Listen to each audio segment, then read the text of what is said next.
But the senator, while indoctrinated, could not explain his toxicity.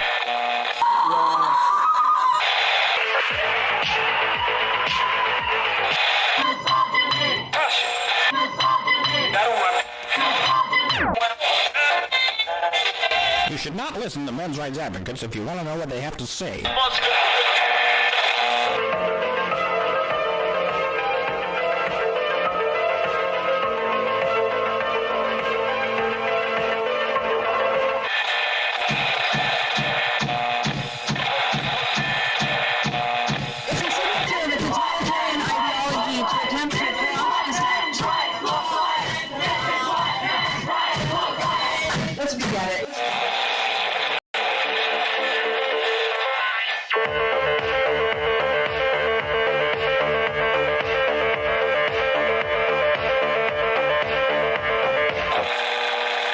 Number ZZ9 plural Z alpha.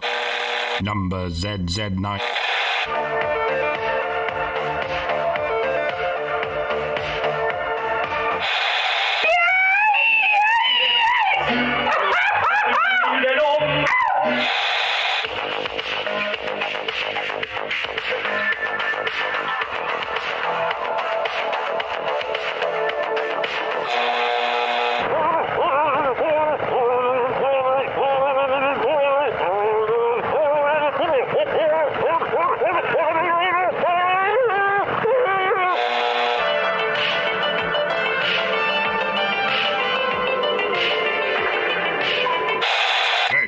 I said I've never seen such hideousness in all my life. Listen to all this, Yeah, couldn't agree more.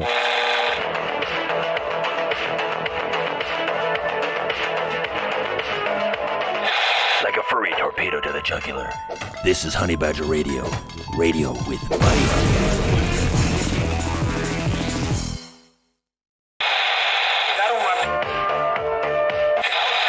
But the senator, while indoctrinated, could not explain his toxicity.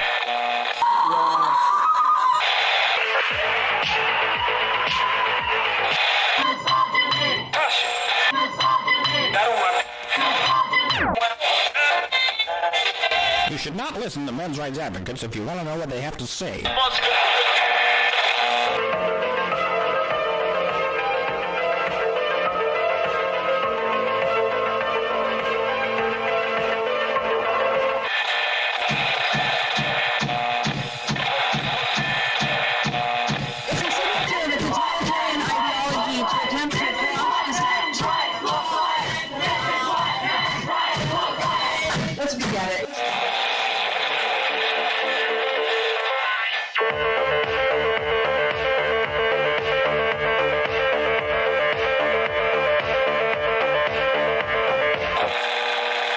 Number ZZ9 plural Z alpha. Number ZZ9.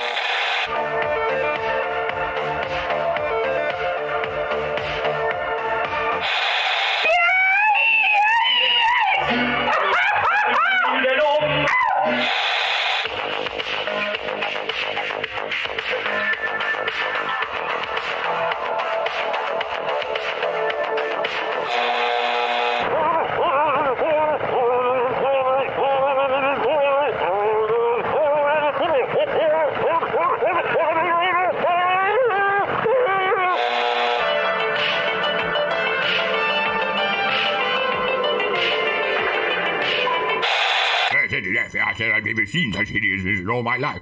Listen to all this, Yeah, couldn't agree more.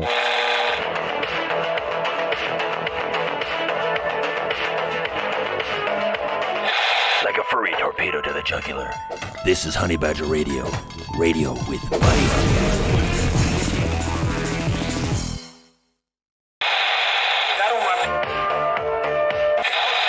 But the senator, while indoctrinated, could not explain his toxicity.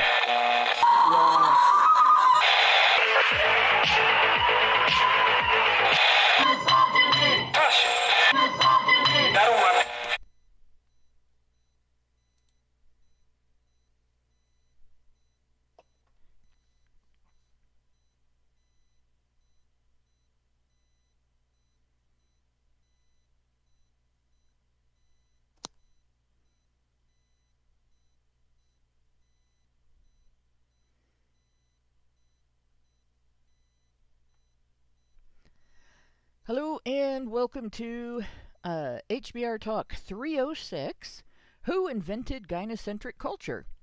I'm your host, Hannah Wallen, here with Nonsense Annihilator Lauren Brooks and the personification of perceptivity Mike Stevenson, and tonight we're going to look at a timeline of gynocentric culture to better understand the context in which we're discussing suffrage history.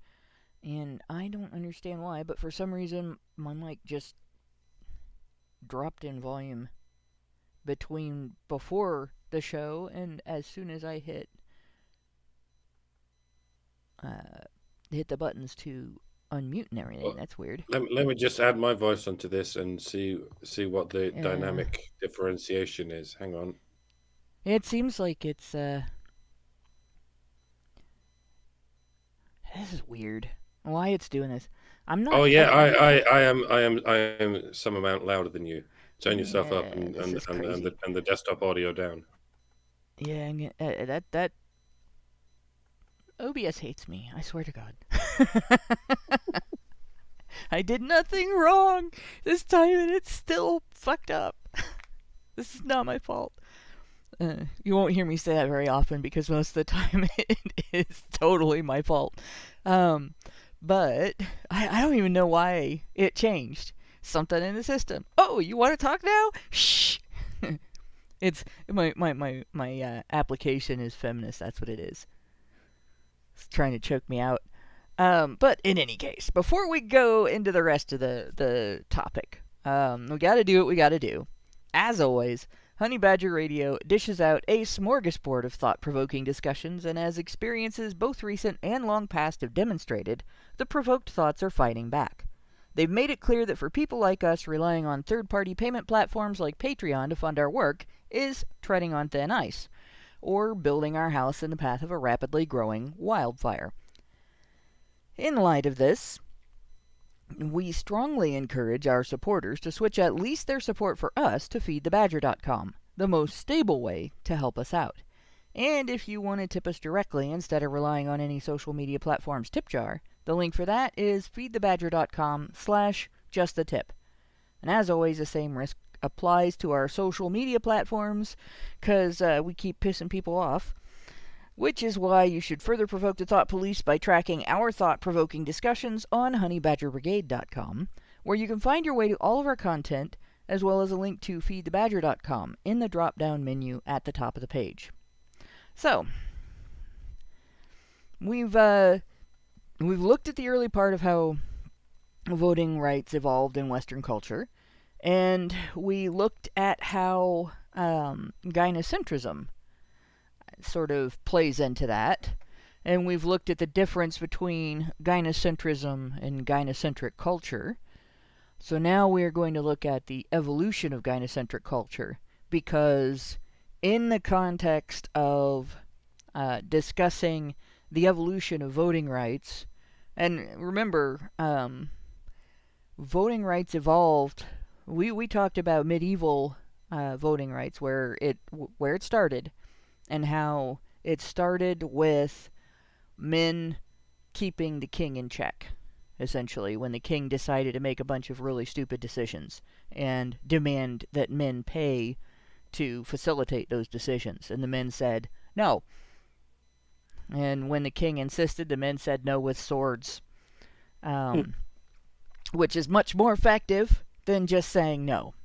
Yes. Don't try that in the drug culture, though. That's not okay. You will get arrested. But in any case, yeah, they basically created the parliamentary system together, the vassals of the king and the king, in the context of, no, we will not pay for your dumb ideas anymore. You have to let us have our say. And the system of them having their say, it already existed. It's just the king was ignoring it. So they established that it's not optional. And then they established voting rights later when one of the barons sort of won an organized campaign against, I believe it was King Edward II that we talked about. And he included the commoners in the parliamentary system even though at that time we're still talking about less than 4% of the population having the right to vote, and 200 years later, less than 4% still had the right to vote, even after they'd expanded it. 200 years after that, the newer expansion also gave the vote to a tiny percentage that increased it to still less than 4% of the population. And do consider the situation you have in the US right now. Most of the people who hate Joe Biden are men of all races, particularly rural men who have the wherewithal to actually start a revolution and actually behead Joe Biden with an AR-15 should they feel the need to. And most of the people who support Joe Biden and want Donald Trump dead are women and highly feminized men who can do little more than screech like a bunch of chimps and wouldn't have the ability to do so even if they wanted to. Now, I'm not saying anyone should do anything along those lines. I'm just saying if we granted people, especially men, the ability to actually have a hands-on influence on what would otherwise be less like modern democracy and more like medieval monarchy, then you would never get yourselves a Joe Biden. You would have yourselves a Donald Trump. Just food for thought. Just what I'm saying. Yeah, politicians don't have to earn the respect of the people whose money they are stealing anymore. Especially not if they're also stealing the elections, which would never happen. I would not say that would never, ever. Yeah, it's really sad. Like, because they're now relying largely on the female vote, and women don't even understand respect at large. I mean, you know the drill, hashtag not all, right? Or I wouldn't be able to even talk about it. But most women don't understand respect. So they don't know how to demand it. They only know how to demand veneration and being catered to. So which they call respect. Which they call respect. Neither of those two things are respect. Words are what we say they are, though. Yeah. Oh well, then in that case, saying no to neighborhood crime with a sword is just pacifism. There we go. I have redefined pacifism to include violence. Now it's all right. It's double plus good speak. Yeah, there we go. Yeah.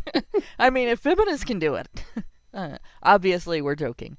Just for the censors at YouTube, nobody here actually advocates violence. Violence is stupid, and it always ends up with results that aren't what you were hoping for, and include things you definitely were hoping against.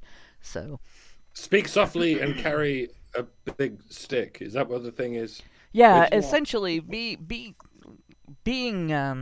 capable of extreme violence, being capable of backing your demands with extreme violence, and not using it when you don't have to, is a much greater sign of strength, demands much greater respect from the individual that you're dealing with, and is a much better tool of diplomacy than just using violence all the time. Just like back in the day when it was acceptable for parents to just spank their kids as a means of discipline, and people didn't try to think through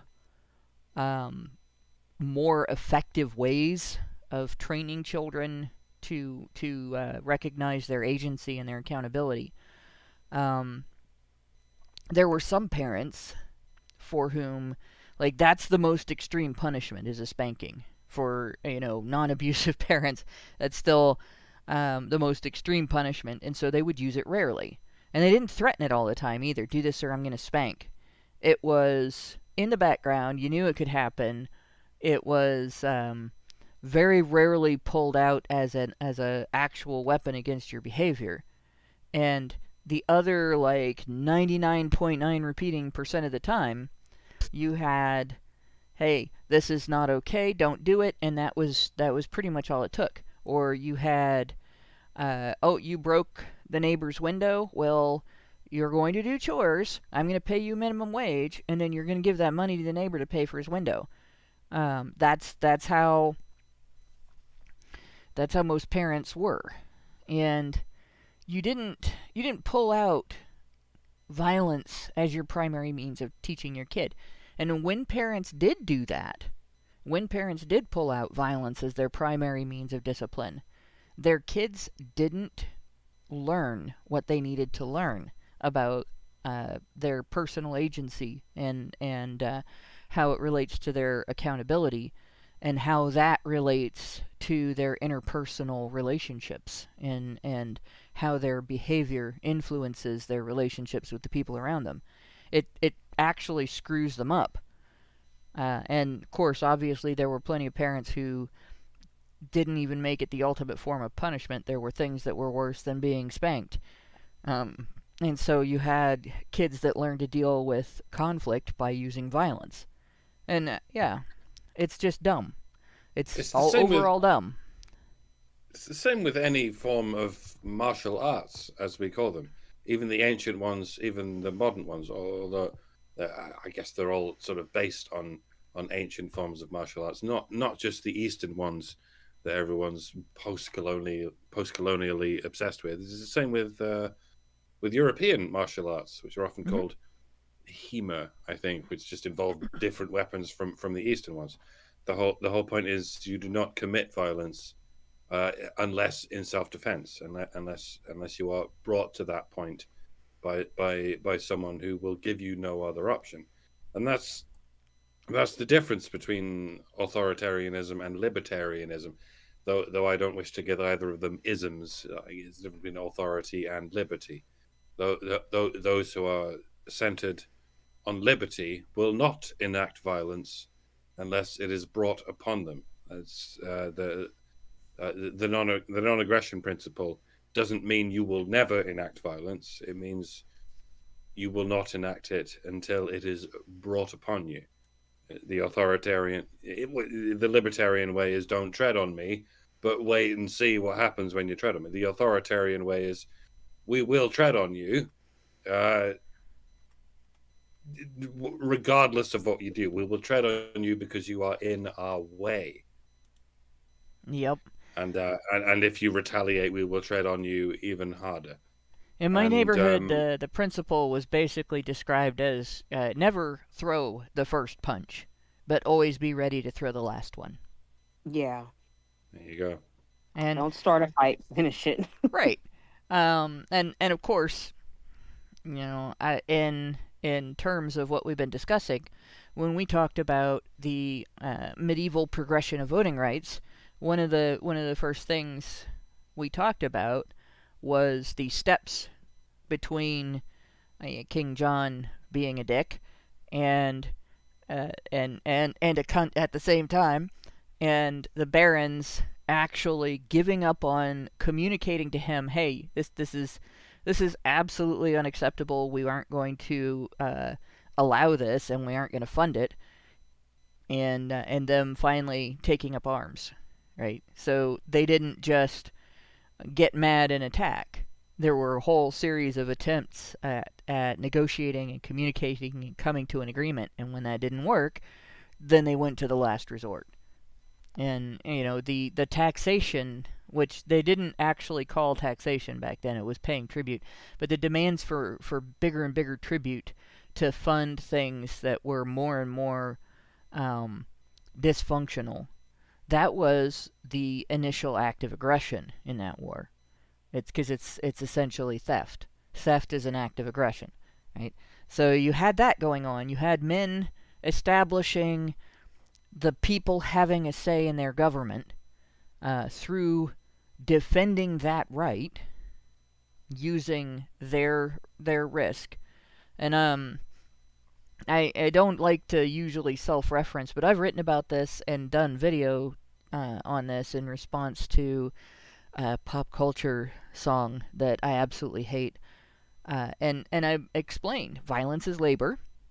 Violence uses your risk and your use of your body, your actual wear and tear on your body. And so it's work, right? It's not just a response to something. It counts as labor. It's effort. And it's a risky job. And only men have ever really been obligated to do it. Women haven't really been obligated to do it. Women have, historically, we found, been able to do it. And when women chose to step up, they have done it. It hasn't been as common as when men did it, but there are examples in history of women stepping up. And they're the exception, but they also demonstrate that it's a thing that women could do. Women just didn't have to do it, right? And we've also proven that the history of suffrage did not involve excluding women from the vote on the level that feminists claim, or on the basis of their gender.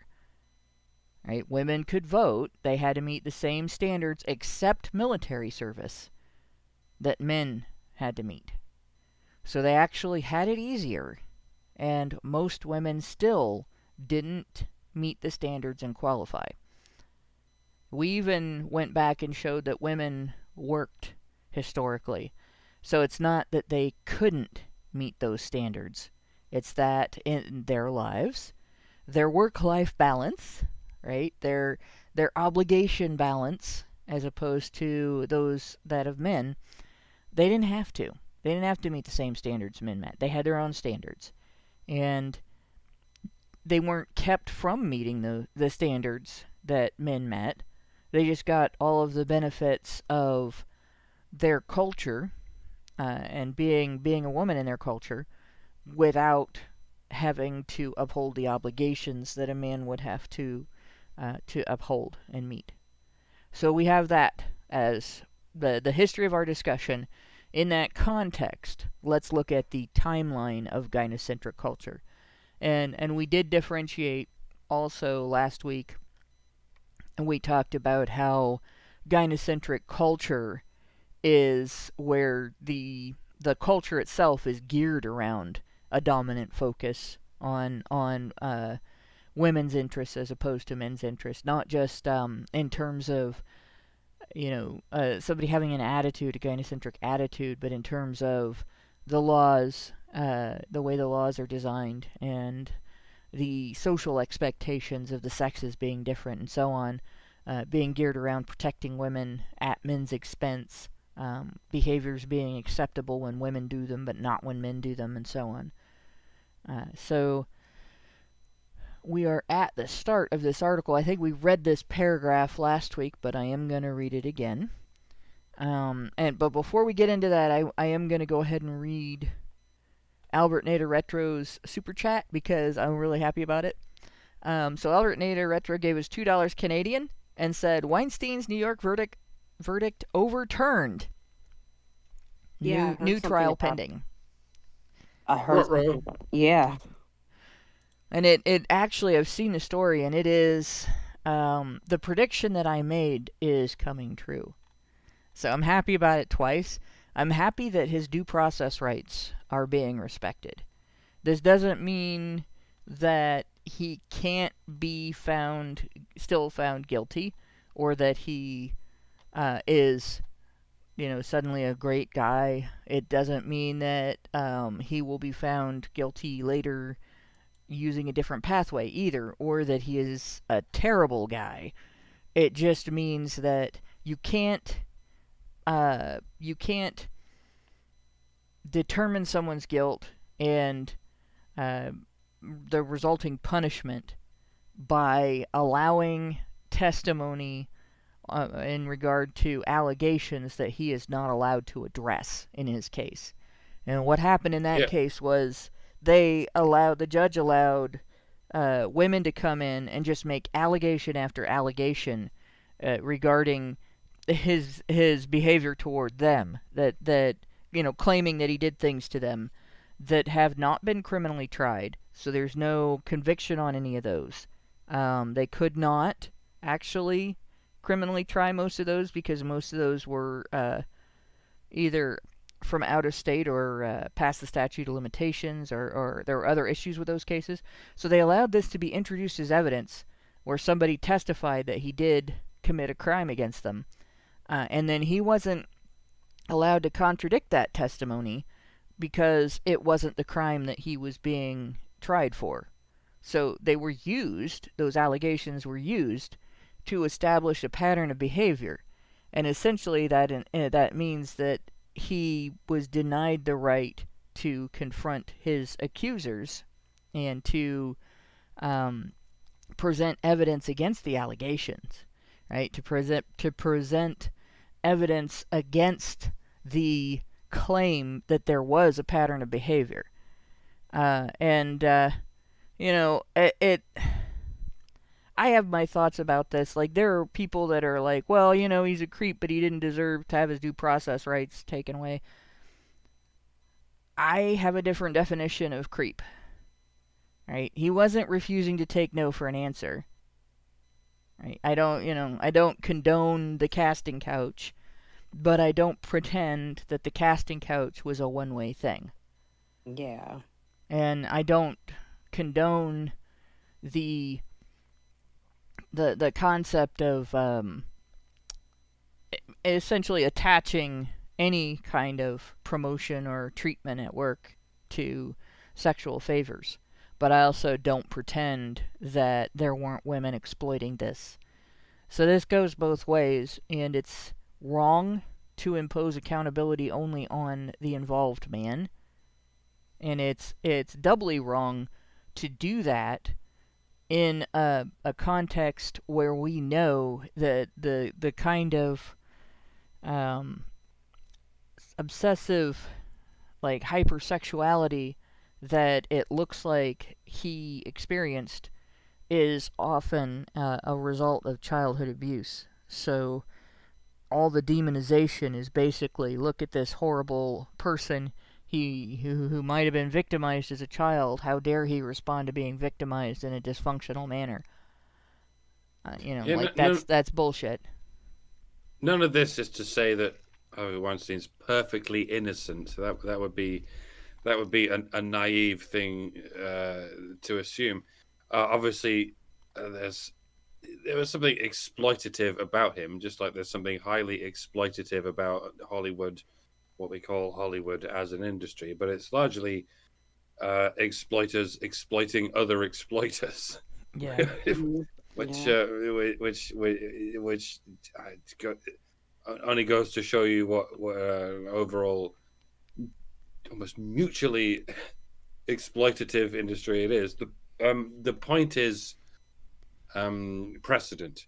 You don't want to set a precedent that if Harvey Weinstein can be found guilty of such kangaroo courts, that means people much less powerful than Harvey Weinstein can be found guilty of things of which they were not guilty whatsoever. Mm-hmm. Like if some aspiring actress exploits a possible male producer and then gets exactly what she wants, and then she can sue or legally prosecute that man for allowing her to exploit him in similar ways. It's much like the Trump thing. Even if you think Trump's guilty of the 91 things he's been accused of, which I don't for a minute believe he was. I mean, Anybody that does, I question their sanity. Honestly, yeah. No matter where you draw the line, like even if you hate Trump and you think he's guilty, if any of these court cases actually come through, then that's going to affect all of you, especially in New York City. It's getting mental in New York City. If you're someone who wants to live their life whatsoever and try and run any business or just fucking exist, then there was this recent court case in NYC of this guy who built his own guns, and the judge in his court case was like, yeah, the Second Amendment doesn't exist in this court. Get to fuck with you. And that's the kind of precedent we don't want happening, because it could be turned on any of you. Yeah. So yeah, and until we can turn that shit around, and turn New York City red, and then possibly not even red, just let's move away from the colors altogether to the point where we don't even have to worry about the uniparty. Then get the fuck out of New York City. And get the fuck out of wherever it was that Harvey Weinstein was tried. Was that New York City as well? Yeah, that was the one that we're talking about was the New York City trial. He's been tried in, I think, California too. Well, there you go. Get the fuck out of California. Get the fuck out of New York until we can figure out what on earth is going on. Yeah, there was a time, and I'm sure it's still it hasn't really changed in a lot of cities, but there was a time when walking down the street, associating yourself with red or blue could get you shot by other people who associate themselves with blue or red. And it had absolutely nothing to do with Democrats and Republicans, aside from the fact that the Uniparty's policies facilitated the growth of gang culture in the United States. It was the two gangs. And I honestly am starting to view the two political parties as their own private mafias that are fairly similar.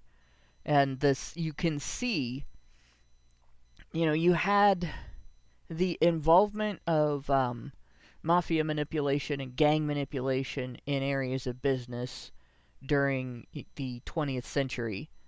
And you still see that today. There's still influence of gangs and mafia and so on in some areas of business today. But it's getting a lot harder to differentiate between criminal organizations and my nation's political parties. It really is. Like, they're just allowed to do what they do. Right? And the only people that can police them are us. And they're working very hard to make that impossible. I don't know. I don't see a whole lot of difference between the colors being associated with the Bloods and the Crips and the colors being associated with Republicans and Democrats. It's just the distinction is vanishing rapidly in my mind. So there you go.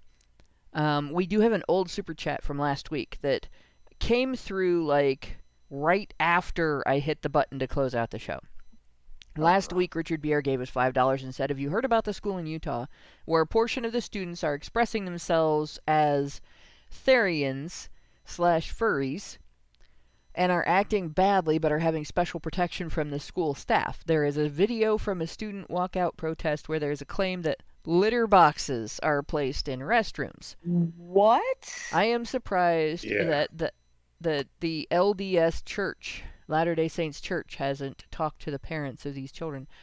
I had not heard of that. We might be doing a raging on it soon. Allison's done something and sent it to me, or it might be on a different thing. But yeah, watch this space. This is insane, because that actually could be considered a human rights violation. It's rather undignified to expect somebody to poop in a litter box or to allow somebody to poop in a litter box.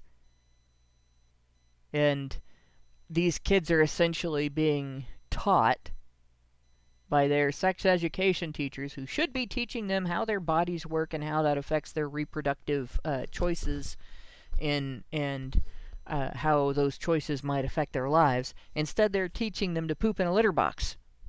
I mean, just think about that. It's insane. Okay, you know how kids are already. They're little shitheads, and they get into fights over stupid little things, right? Imagine if there was just a supply of loose fecal matter at the ready. You know, Imagine what you could do, the kind of chaos that you could cause that's a with good something point. like that. That's a good point.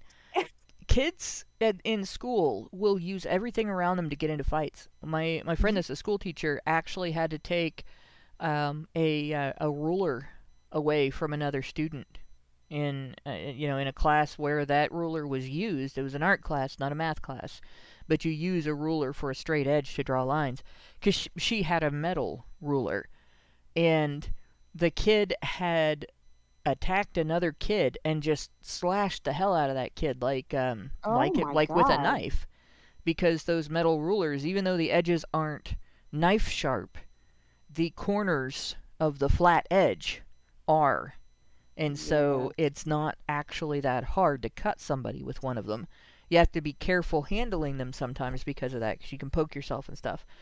And and yeah, I'm aware that kids are demanding the litter box, but that is the school failing to teach the children about dignified behavior and maintaining their sense of personal dignity. It's not just an autonomy thing. When I was growing up and attending school, I remember being taught to do certain things and not do certain things in order to preserve my image in my culture, my surrounding culture, which was the school culture, and to communicate that I expected to be treated a certain way, right? So, for instance, it is undignified to dress like you don't care about yourself. It's undignified to show up to school dirty. It's undignified to use demeaning language about yourself or the people around you. It's more dignified to use respectful language toward yourself and the people around you. And granted, once you hit adulthood, a lot of people will make different choices regarding how they talk and how they act and everything. But if you had a student that was showing up with dirty hair and no deodorant and stuff like that on a regular basis, the teacher might take that student aside, especially if there's a teacher that student could hear it from more easily, and say, hey, you're going to do better in with your friends and making friends in your class if you wear deodorant and wash your hair. And that similarly, we weren't allowed to tell each other in elementary school to shut up. You would say, please stop, be quiet, I don't want to have this discussion, anything but rudeness. We weren't allowed to cuss. We weren't allowed to, ignore protocols, social protocols. And that is essentially, and yeah, my teachers didn't like grunge culture, Richard. they were not fans. But that is essentially ways of demonstrating to students that you have value and the people around you have value, and you take that into consideration when interacting with each other.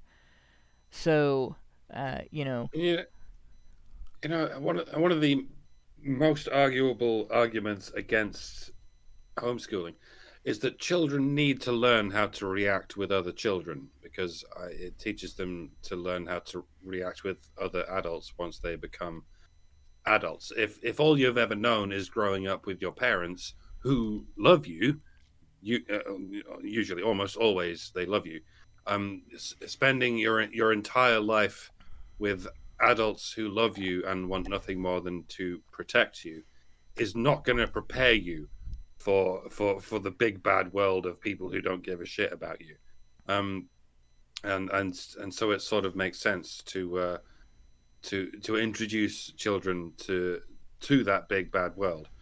But it's something of a culture shock, perhaps too much of a culture shock, when you throw them into school at any age, because usually it happens at age 5 or 6 or something, whenever it is. And no matter what age it is, you're suddenly plunged into an environment surrounded by hundreds of children who not only don't give a shit about you, but actively hate you, because children don't know any better in that sense. They see other children they've never met, and it's like, we compare it to a prison for more ways than one. I know it's not like a prison because they're only trapped in that building for 8 hours a day, but it's still an institution, and it still institutionalizes them in a way. It's still, I mean, 8 hours a day when they're not allowed to leave this building, and during those 8 hours a day, they're surrounded by hundreds of miniature psychopaths. I mean, yeah, it does teach them what it's like to interact with other people who don't give a shit about you. But it's a bit much. It's perfectly possible to homeschool your children while letting them play with the other children on your street, and the other children in the close vicinity in your town, and that they can learn how to interact with other children that way. Like, I know this sounds alien to the Zoomers, the idea that you can let children play outside, but yeah, that's what we did in the 20th century. We just let children play outside and meet with the other kids in the neighborhood, and they had something in common in that sense, because they're on the same street and stuff, and they weren't as focused on each other's well-being like parents are focused on their children's well-being, but at least at least they got together in groups of maybe 5 or 6 and kicked a football around the neighborhood. But that's enough. That's all you need. It's not like we ever needed to institutionalize children in a large building with hundreds of other psychopaths. Yeah. And I'm not saying children are well, they are kind of, but when you put 100 of them together in a building, it's when they become much like the Stanford prison experiment. Honestly, a lot of it depends on the teachers, and how the school system is, because I went to an elementary school that was a little different. And honestly, my dad was the reason it was different. He's the one that instituted the policies that made it different. When he was the head teacher there, they didn't have a principal. They just had a head teacher. And so my first elementary school had a credo. So when I was growing up, I had 2 different sets of lessons on how to make relationships with other people. I had the ones I learned in the wilds of the local park, where there were no adults within 10 feet of us or 20 or 30 feet of us. There were adults that could see what was going on at the park that would come over and intervene if it looked like people were beating the hell out of each other too much. But aside from that, it was almost Lord of the Flies, at that park. And we learned to get along pretty well, actually, by sort of discovering through experience, or learning through discovery, that violence begets violence, and cooperation begets cooperation, and so on. So we came up with our own rules, right? But at school, because we had a credo, and it was a credo of ethical treatment of each other and respect,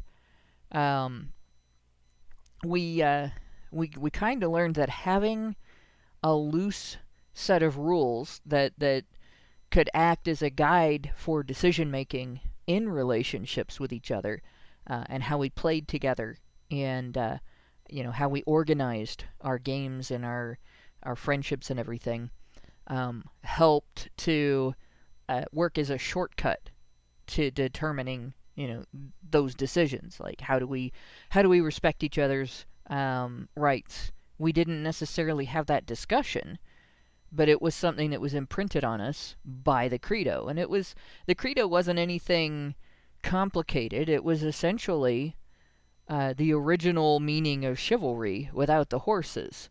The big kids help the little kids, and you try to be nice to each other. Real simple. But other schools don't all do that, and you can't substitute that for parenting. It's very often it's very often the big kids bully the little kids. Yeah, and it's one of those things that if you don't have a good environment, you do create little monsters.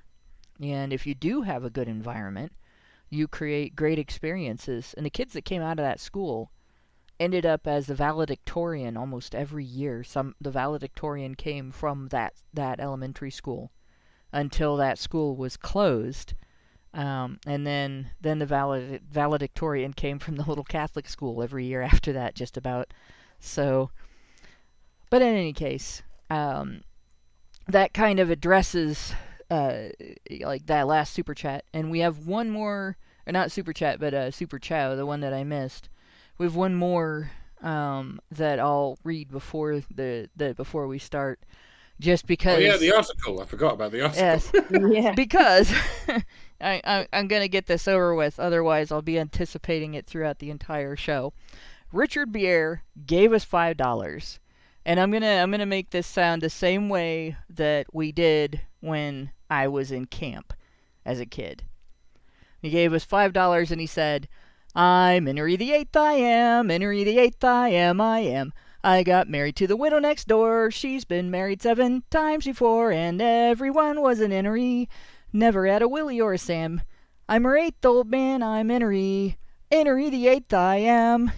We always finish that up with second verse, same as the first, a little bit louder and a whole lot worse. And I'm not going to sing it that way, so. But that's our super chow. So with that out of the way, I think I got all of them. No.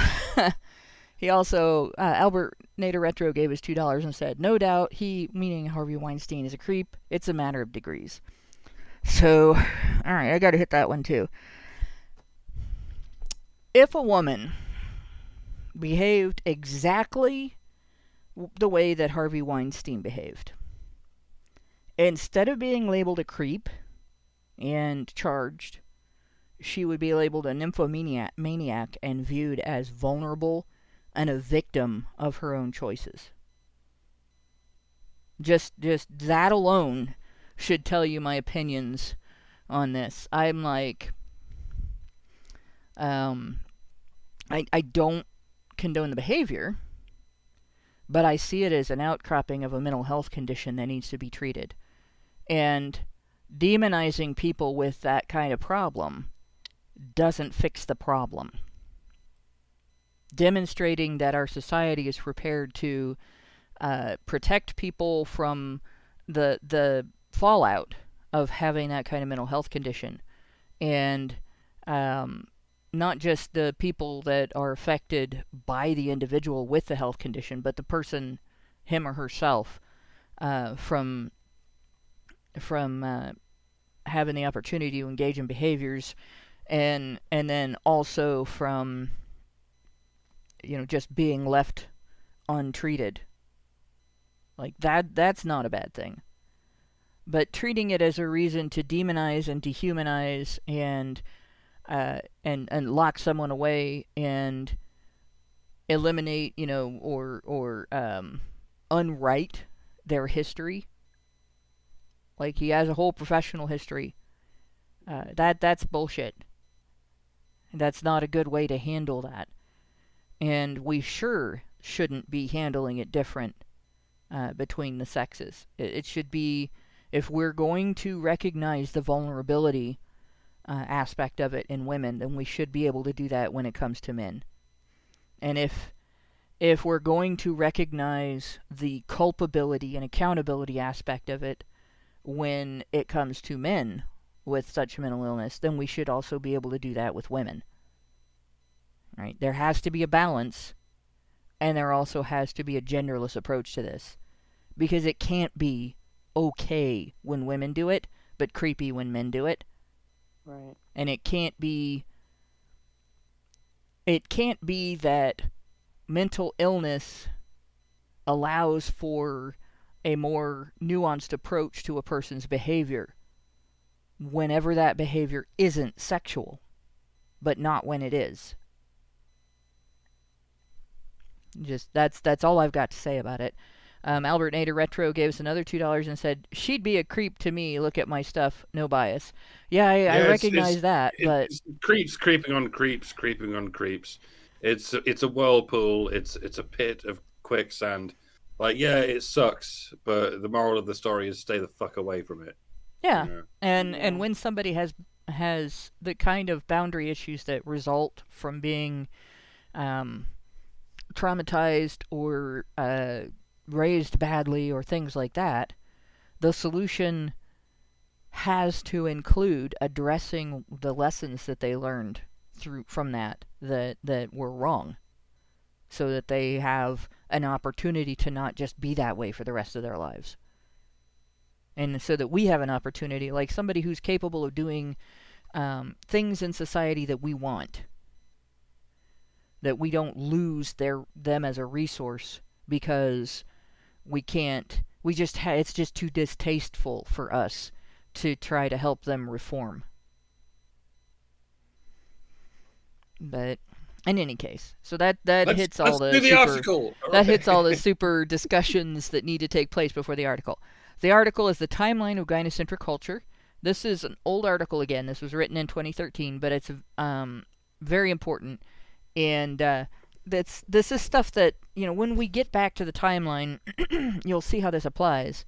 The voting timeline, you'll see how this applies. And then when we get done with the voting timeline, there is more from this website that I'm going to want to talk about, because it intersects with how we, as a community, the men's rights activist and advocate community, can have success in modern society, which is a gynocentric culture.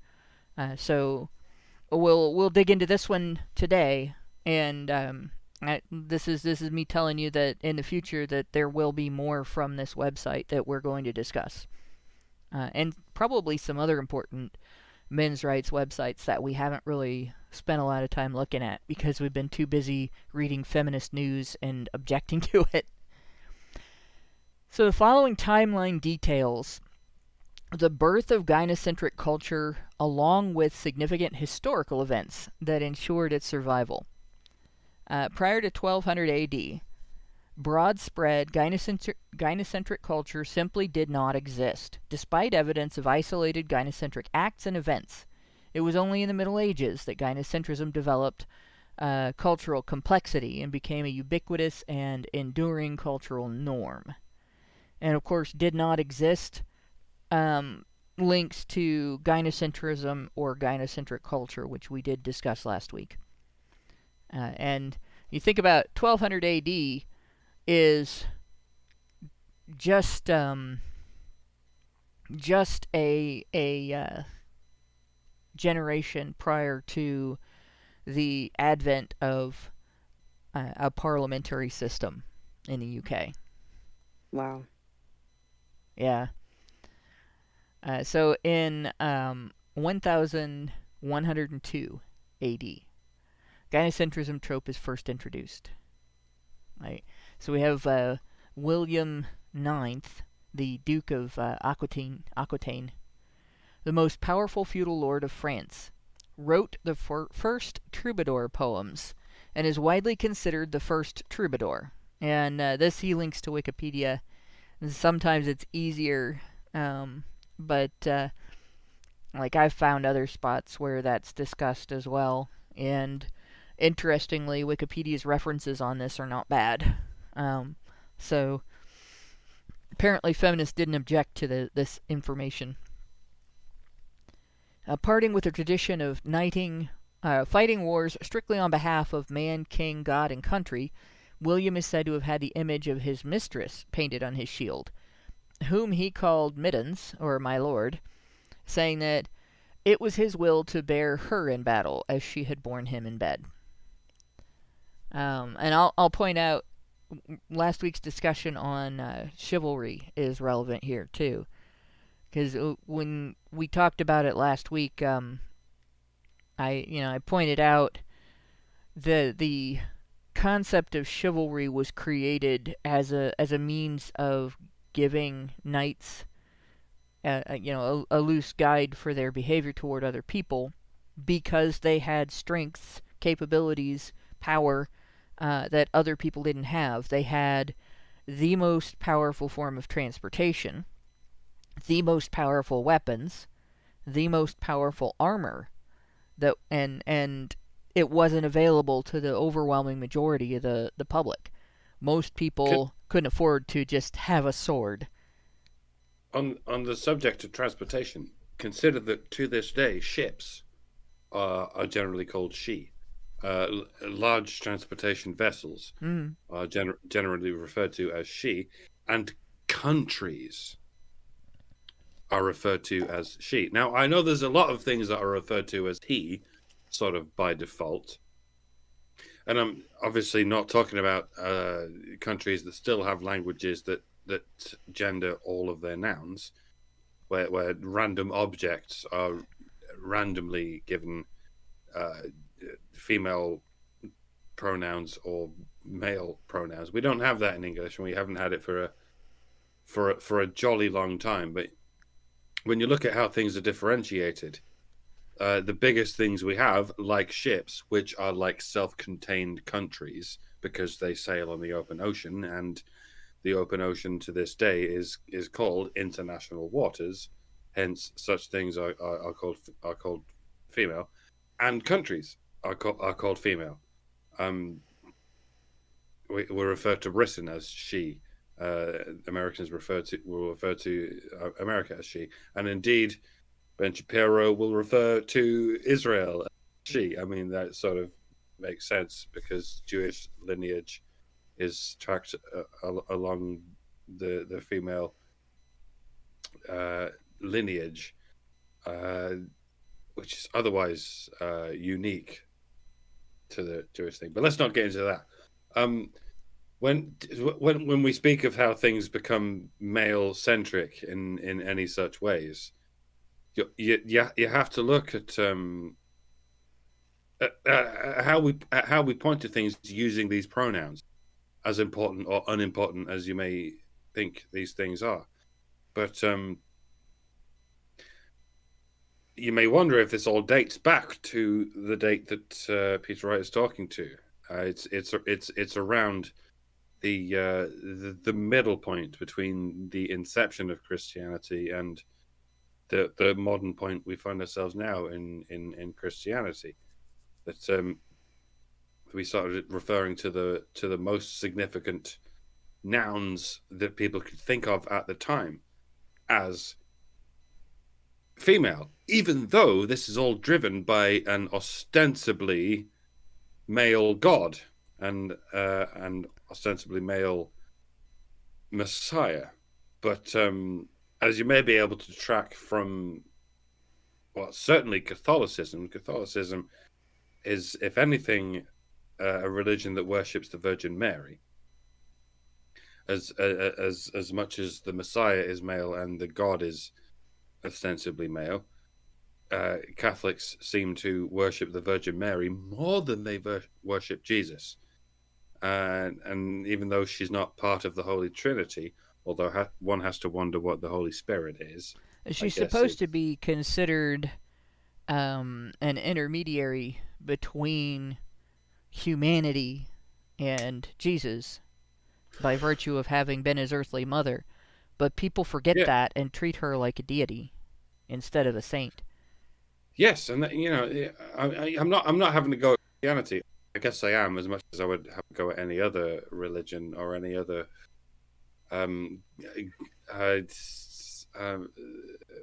realm of thought that is susceptible to the magnetic attraction of gynocentrism.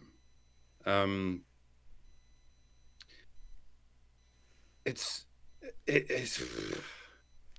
well. Where do I go Here's the thing. Like we've seen over the last several centuries a change to Christianity that I think a lot of people think it was always this way. Modern churches are very gynocentric, and modern churches are sometimes exclusively gynocentric. Even Protestant churches, in their like relationship counseling and everything, very gynocentric, and it's a challenge really to trace back when that change took place, but it doesn't mesh necessarily with the Bible. And like the Bible wasn't misogynistic. people think it was, because there's some isolated verses they'll cite that they would object to in a modern context, and ignore the cultural context in which they were written.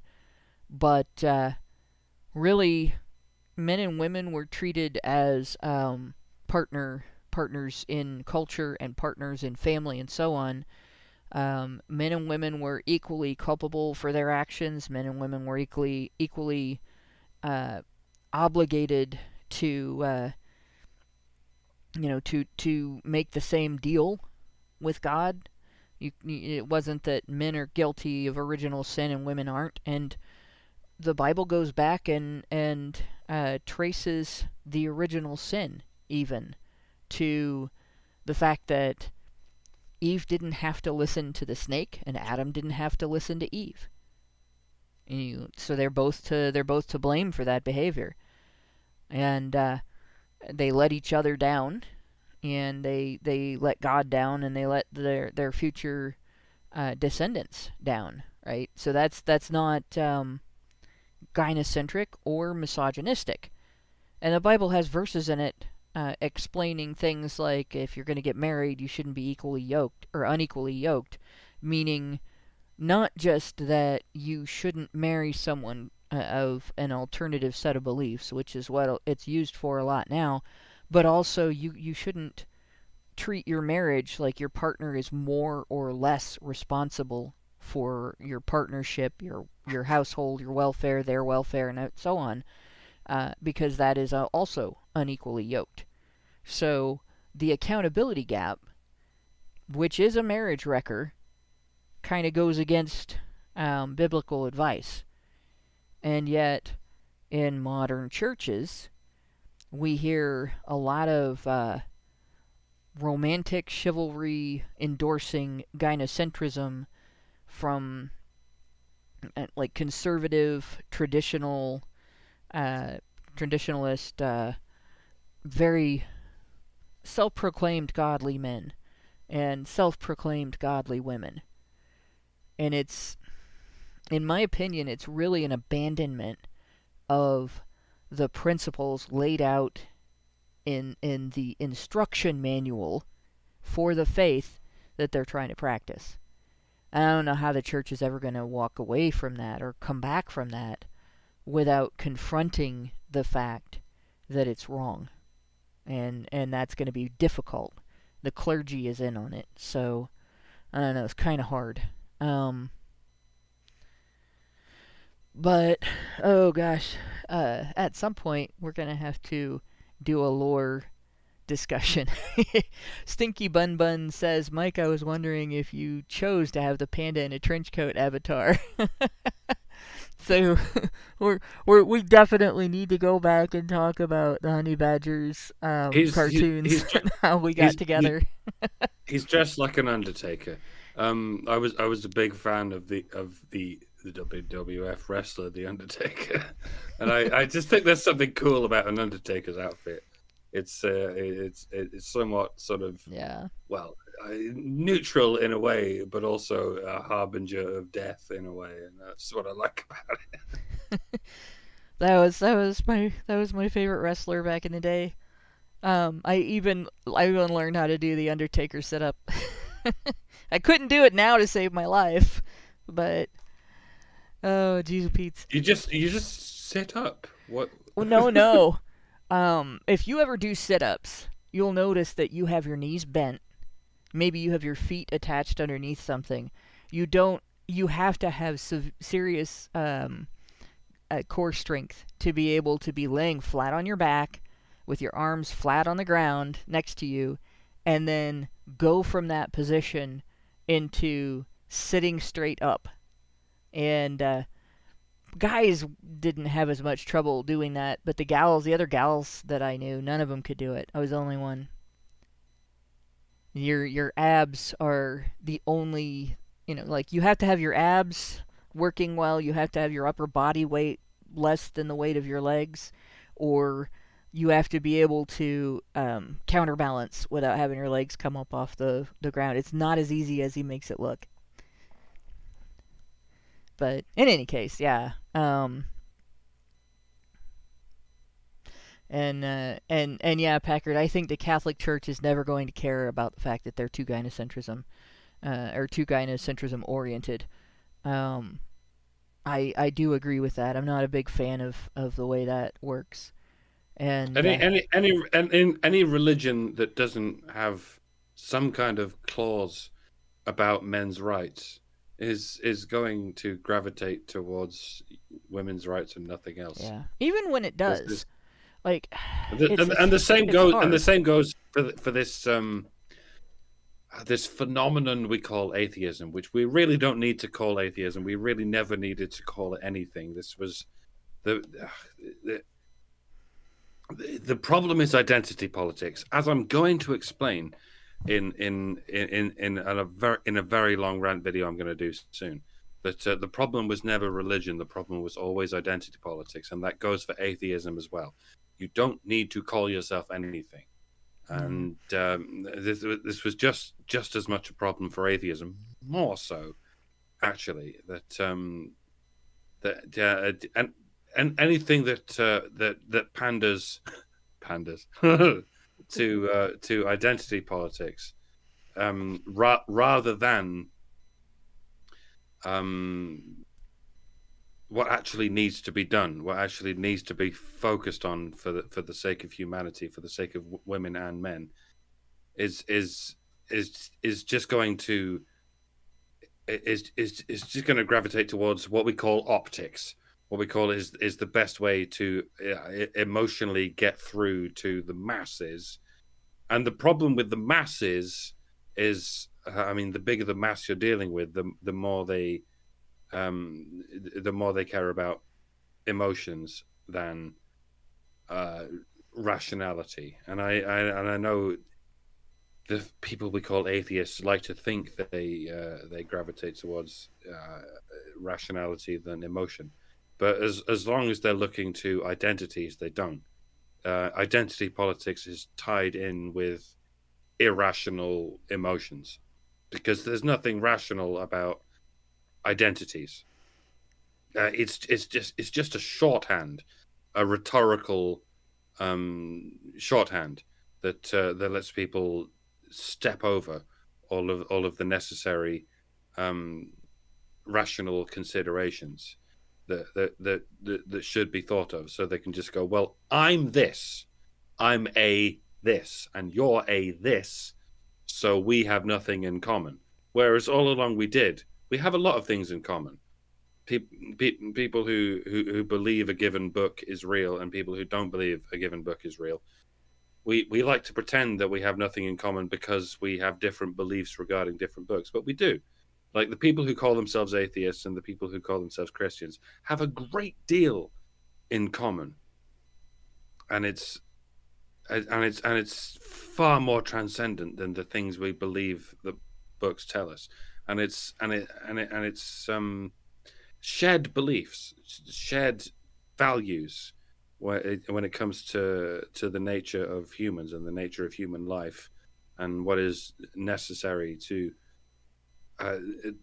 maintain the beliefs we have about humanity and human nature that have got us this far. And yeah, homogeneity. Well, not what's the word? It's some kind of word that begins with homo. but yeah, it's all having shared beliefs. That's what's important. They don't need to be spiritual beliefs based on any given book. We just need to all sort of agree on what's important as to what keeps the human race together, or what keeps a national people together, or what keeps the people of your town together, or what keeps people in your street together. It's anything that you can agree on, and I think identity politics doesn't help. I mean, yes, you need a name. I'm Mike, that's Hannah, that's Lauren. We need those names so we can differentiate between each other, so we know who we're talking to. We need to be called men or women because those are literal things that pertain to literal reality that actually, There is a physical difference, indeed a genetic difference between men and women, and we need those things. And arguably, we even need a national difference because that pertains to our geographical location. Like, I'm British, these two are American. Like, to some degree, we need those three things in order to identify ourselves. But I don't quite understand anything else that's actually required for our identities. You know, And honestly, I'm willing to accept arguments along those lines. But as far as I know, those are the three things we need. And it's not, and well, I guess it is ironic, but it's no surprise that the how do I say this without being identitarian? The SJWs we're arguing against, those are the three identities they hate the most. You shouldn't. You don't need a name. You don't need a biological sex. You can change that, and you don't need a national identity. You can change that. But everything else is fixed in stone. All those mad identities that we make up on the spot, and the ones that we can change willy-nilly any given time, those are the ones that are important. The malleable ones. The ones that we change according to our emotions, those are the important ones. But your name given by your parents, now that doesn't matter. Your biological description, that doesn't matter, and your nationality, that doesn't matter. Anything else we can think of applying to you, that's the only thing that matters, and that's why people call it Gnosticism, because they're taking the only identity that matters and pretending it doesn't matter, and taking all the identities that don't matter and pretending they do matter. You know what I mean? yeah, it's not necessarily wrong to have labels for known sets of shared beliefs. The problem comes in where it just like it's helpful to have a credo as a shortcut in some of your decision making. It's also helpful to have a name for a shared set of beliefs as a means of communicating shorthand. When you talk to me about these subjects, the perspective I'm coming from is that I hold, some, most, or even all of this shared set of beliefs, right? But at the same time, a credo can be a handicap if you use it as a substitute in place of thoughtful consideration of your actions before you take them, and so on. Where you rules lawyer instead of self-judging and mindful determination of what to do. And the same is true with a label for an identity that is based on a shared set of beliefs. Yes, you can say that you have that shared set of beliefs with other people and you use this label to describe it. No, that does not mean that you don't have to consider ideas before you make a decision on them. Well, this doesn't sound libertarian, I'm not going to accept it. Why not? What makes it sound not libertarian? What is the detail that you object to? Because that still should be discussed and debated, and there's no reason that you should be using your label as a thought-terminating cliche to avoid that. Libertarian is another very good example. Like, sometimes when I express my disdain for the government, I'll get some midwit calling me a lolbertarian, as if that's gonna just dismantle everything I say because I've called you a name. Like, I don't identify as a libertarian. I don't need to, but I have a great deal of criticism against authoritarianism. That doesn't make me a libertarian, and I reject like any of your thought terminating cliches in the form of this label that you give me. Like, you'll notice, as I've pointed out often in the past, nobody identifies as an authoritarian. Almost nobody identifies as an authoritarian. It's just that some people don't identify as a libertarian either, but they argue against authoritarianism, and then when people call them names, they go no, no, no, no. It's much like people like advocate for men's rights, and then when someone calls them a men's rights advocate, they go no, no, it doesn't matter. None of it fucking matters. Exactly. Just do the things you're doing, and just reject these fucking identities that people throw on you, because they're not helping. They don't help anyone. Yep. So essentially the whole fact of religion being gynocentric, like it's not necessarily a naturally occurring thing in religion.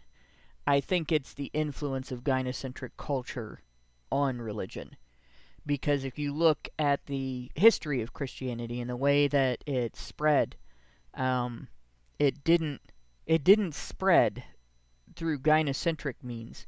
It spread through Rome outward to the entire Roman Empire, and people adopted the belief system because it sounded good to them. It was something that they liked, or because their leaders adopted it and then said, everybody else in the country, you will also adopt this. Right? There was those two different ways that happened. And neither one of them are things that would have occurred in that time period if the religion was as gynocentric as it is today. Women did not control the culture. And, the funny thing is,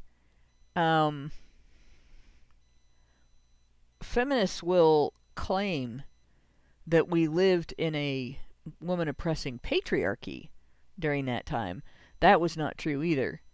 But then they'll essentially claim that this religion, as it is in the modern time, as gynocentric as it is in the modern time, was somehow imposed by men, and that's not exactly right either. So, in any case, I think that's kind of enough on the tangent, the religious tangent. Just the fact that what we're looking at today is gynocentric, I would say it's just not accurate or reasonable to treat it as the historical version. It's not a naturally occurring thing. It's something that we should look at as this change has come about as a result of influences that should never have happened. Albert Nader Retro gave us $2 and said, look, ketchup, women most affected. But and that goes back to that study I mentioned, that where we, the taxpayers of the United States of America, funded an experiment to see how fast different brands of ketchup ran down the edge, the surface of a tilted table. Ketchup means fish sauce, It's from a Chinese word meaning cats, meaning fish, and sup, that's funny. Meaning sauce. So ketchup means fish sauce. Ketchup, and there is no fish in it. It's only tomatoes and sugar. Ketchup used to mean all sorts of things. There was a mushroom ketchup. There was a onion ketchup. There was it just happened that tomato ketchup became the most popular ketchup, so that became what everyone now knows as ketchup. Identity politics is the enemy, people. There we go. So, moving on from the fish sauce, we're looking at 1152 AD now. Queen Eleanor of Aquitaine enlists poet Bernard de Ventadorn to compose songs of love for her and her husband, Henry II. The songs lay down a code of chivalric behavior for how a good man should treat a lady. which Eleanor employs in an apparent attempt to civilize her husband and his male associates. So basically, they took the existing chivalric code and they applied it to the relationship between men and women. And remember, the chivalric code was about getting knights to be mindful and accountable for the impact of their use of their greater strength and power, their greater access to transportation, weaponry, and armor when they were out in the community where they lived, rather than abusing people who did not have the same power and the same tools that they had. So, to create a romantic chivalry here is to essentially claim that women don't have the same tool set as men, that don't have the same ability, the same power, that women are the inferior, softer, weaker sex, and that men need to be mindful of the impact of their actions on women. That's what that laid out. And it also treated women as like royalty in comparison to men who were like vassals. Eleanor and other noble women utilized poetry and song for setting expectations of how men should act around them, and thus was born the attitude of romantic chivalry, promoting the idea that men need to devote themselves to serving the honor, purity, and dignity of women. And he's got a reference here, so I'm going to scroll all the way to the bottom, see if I can... This is from I believe a book, Morris Keene's Chivalry, Yale University Press, 1984. So the article is citing something from 1984. It's not new. This is information that has been known and understood, at least since that time. Then we have 1168 to 1198 AD, so a 30-year period. The gynocentrism trope elaborated, giving imperial patronage. Gynocentrism trope is further popularized and given imperial patronage by Eleanor and her daughter Marie. At Eleanor's court in, I think Poitiers. That's pronounced Poitiers. Yeah, Poitiers. Eleanor and Marie completed the work of embroidering the Christian military code of chivalry with a code for romantic lovers. So, in other words, this didn't exist until this happened. This wasn't a thing in society where men were expected to behave this way and women felt entitled to it until members of the French aristocracy in the 12th century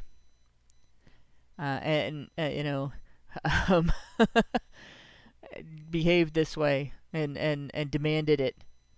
God. Specifically the female members of the French aristocracy. Thus putting women at the center of a courtly life and placing romantic love on the throne of God itself. And in doing so, they had changed the face of chivalry forever. Key events are 1170 AD, Eleanor and Marie established the formal courts of love, presided over by themselves and a jury of 60 noble ladies. Oh, good grief. So this is essentially the first family court, right? 60 of them. 60 noble ladies who would investigate and hand down judgments on love disputes according to the newly introduced code governing gender relations.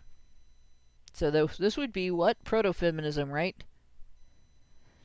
I guess proto-feminism was always centered around horses, right? So in theory, Vosh is still a Puritan form of feminist. Yeah. he's actually going back to core principles. There we go. It's not about women are better. It's about horses are better. You're quite right, Vosh. According to the medieval pioneers of the bullshit you believe. It's quite interesting. Like they basically just looked at this code is used to control the behavior of knights. And of course, knights were the epitome of manliness during the time period. They were the ones who were protecting their communities. They were the ones who went out to do the king's bidding. They were the strong people in their society, both the enforcers and the protectors. You know, they'd have been like a combination of cops and marines. And here we have these women looking at. It'd be like if modern women took the rules from the military and said, women have a right to expect military service to women from men. Which to this day they still do. Yeah. So that's essentially what we're looking at here. So they created the first family court, where it was a separate thing from the criminal court, and of course it was run by women, and the women were proto-feminists. If you look at that, let's see, the courts were modeled precisely along the lines of the traditional feudal court, where disputes between retainers had been settled by the powerful lord, but in this case the disputes were between lovers. So basically, they decided to set themselves up as having authority over something, and that's what they chose over other people's relationships. So the Duluth model is not even the Duluth model. It's been a similar model since 600 years before Duluth was even discovered.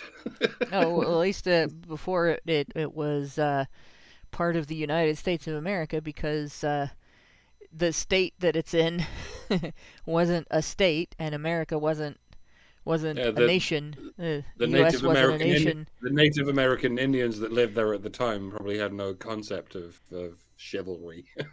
They had a weird, from our perspective, way of doing things. They weren't gynocentric. They weren't endocentric. They had egalitarian outlooks, although people will romanticize a lot of what they did depending on their ideology. So some social justice warriors will ignore things that they would call misogynistic if, say, a white culture did them. For instance, there were some tribes where the leadership could only be male, but only the female cultural leaders of the tribe and the most respected women of the tribe could vote for them. And they did have a voting system. It wasn't secret. But so you could never be a chief if you were female, but you got to decide who was chief.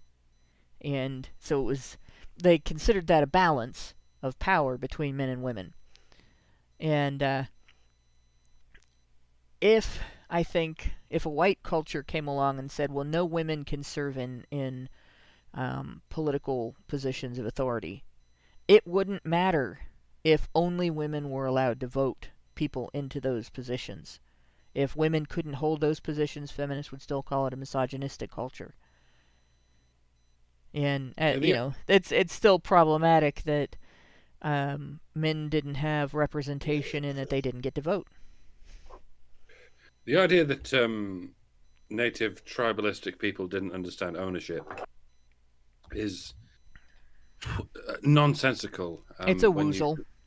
When you consider that women have, since prehistory, have had a very defined concept of which children belong to them. Because they've always known which children belong to them. Even long before men had any concept of which children belong to them.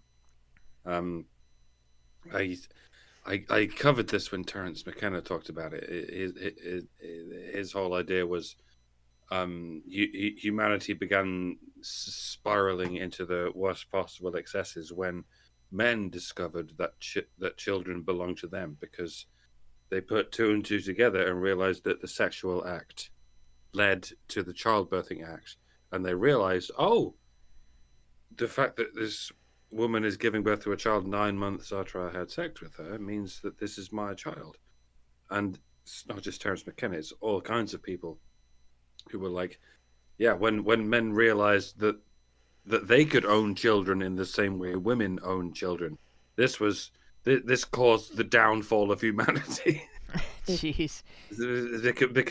because that and only that was the point in history in which humans discovered the concept of ownership. But it wasn't, was it, Terence?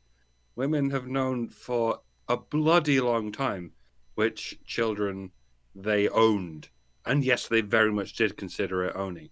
They were rabidly focused on protecting their children, much in the same way a mama bear is rabidly focused.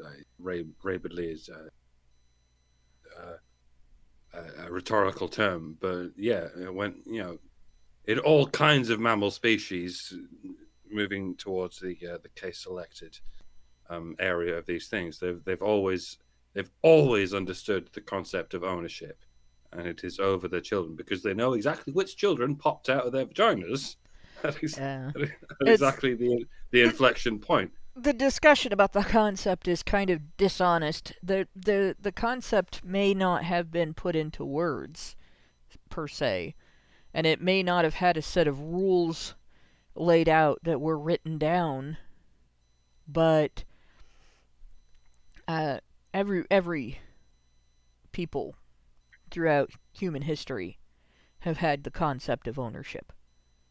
Right? And you can tell that just by the fact that families congregated in domiciles of some sort or another that were separate from the domiciles of other families. People had clothing that they would wear that other people didn't pick up and put on, on a different day, and so on. Like if you, took it all off to go into the water or something like that, when you got back out, you picked up your own. Those were things that were owned.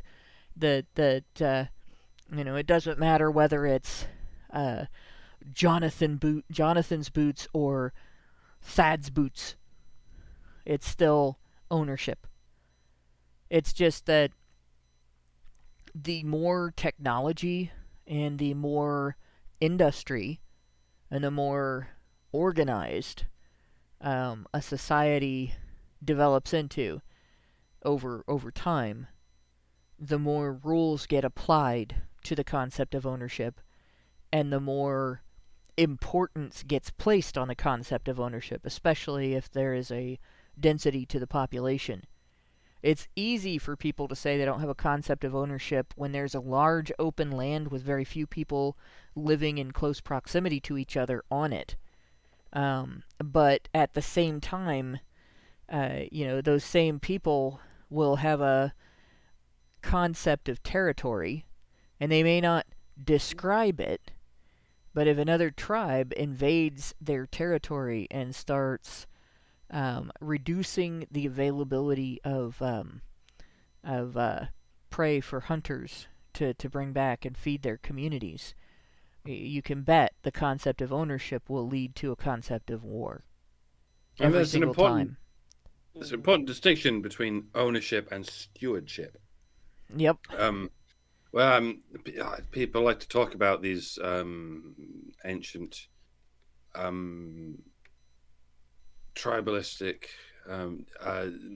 noble savage tribes who never had a concept of ownership over the land over which they oversee, but they do have a sense of stewardship over it. They don't think of all of these animals and plants as things they own. They see them as organisms that they oversee, as stewards of it.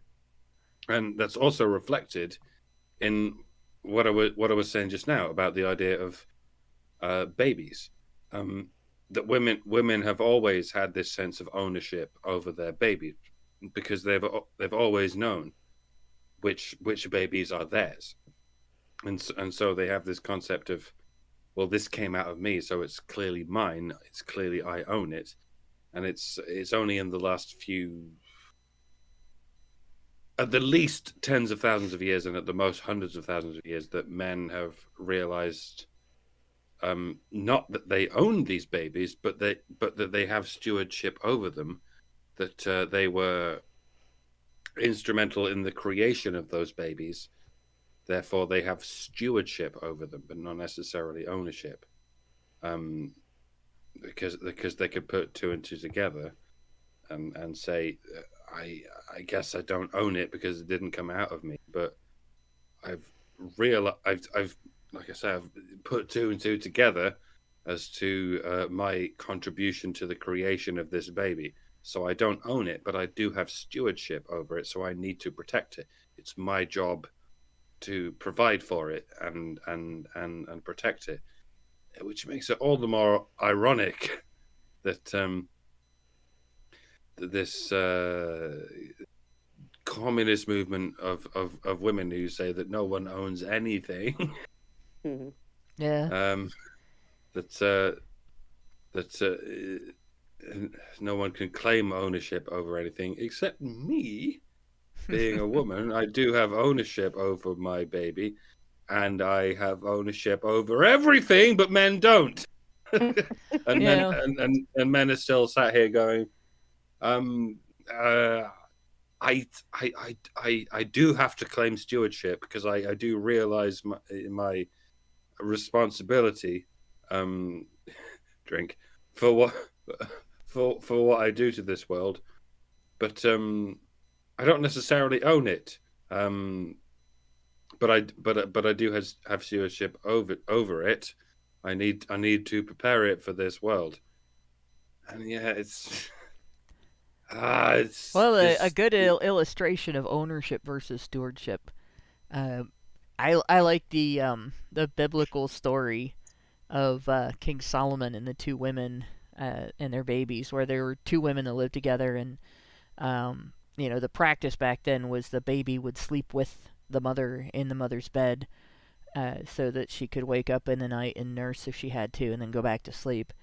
And one of the mothers, this is why you don't sleep with your baby in your bed, rolled over on the baby and smothered the baby to death. So she woke up in the morning and her baby was dead.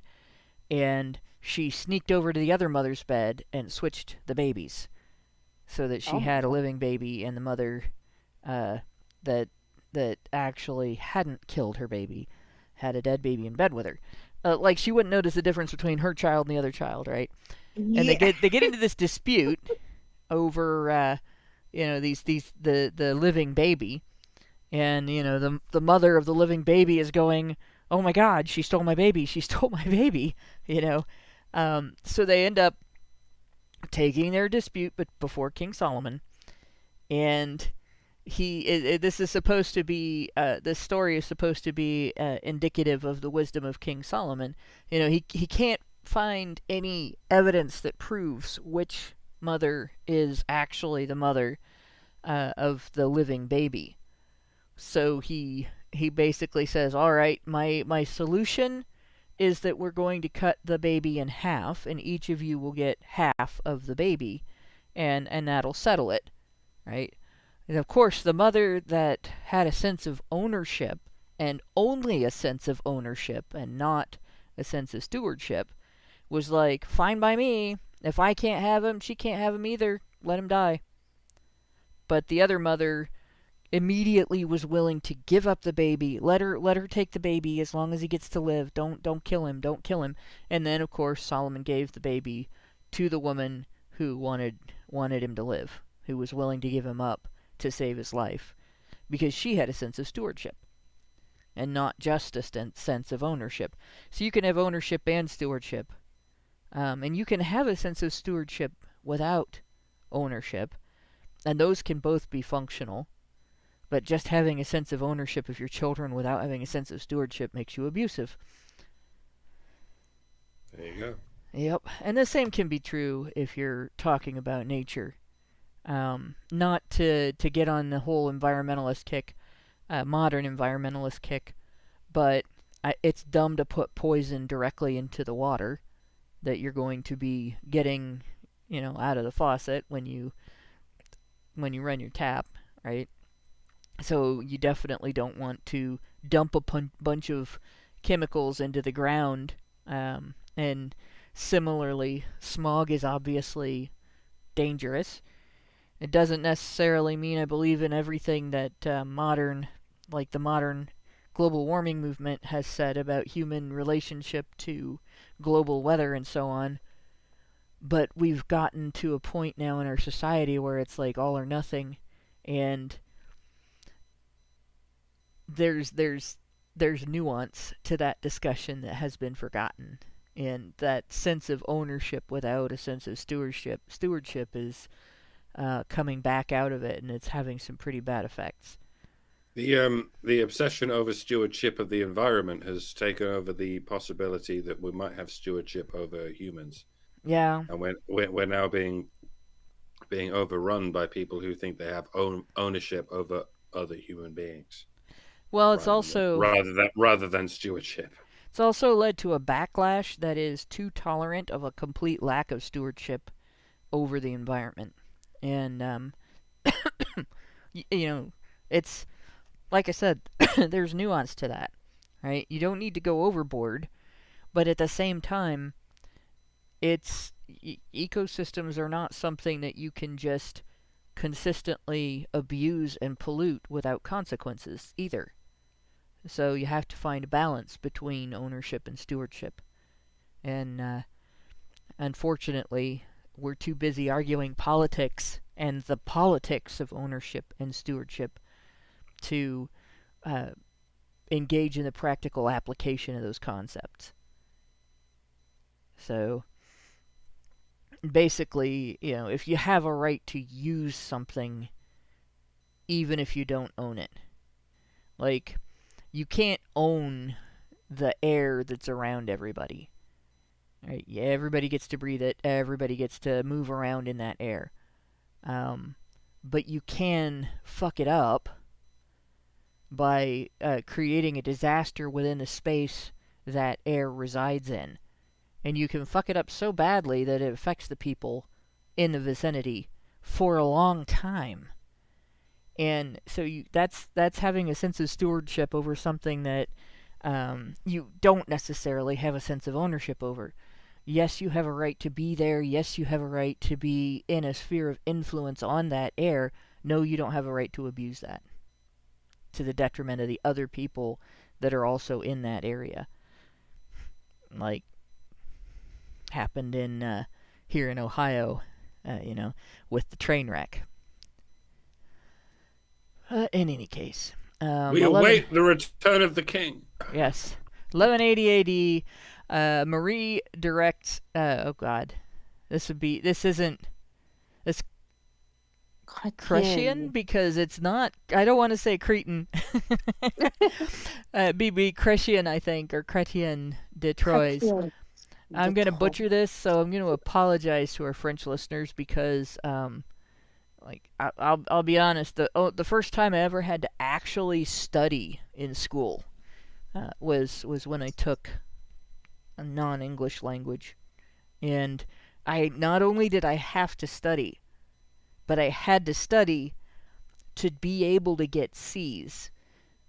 Like I didn't have to study when I took higher math. I did it, but that was because it was fun. But to pass, I had to study when I took non-English languages. It's hard to call something foreign when you come from a country that has lots of languages spoken by people who are first or second generation immigrants. But anyway, to write Lancelot the Knight of the Cart, a love story about Lancelot and Guinevere, elaborating the nature of gynocentric chivalry.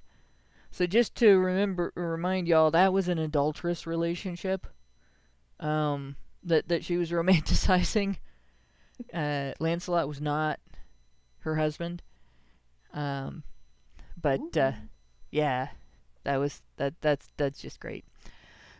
Crescia de Troyes abandoned this project before it was completed because he objected to the implicit approval of the adulterous affair between Lancelot and Guinevere that Marie had directed him to write. But the approval of the legend was irresistible. Later poets completed the story on Crescian's behalf, and Crescian also wrote other famous romances, including Eric and Eneid. Or maybe that's Enidae. I think, if I remember right, yes, Tyler Preston, he does end up alone. I don't remember about whether it was as a monk and bald, but yeah. This is the thing, alright? When you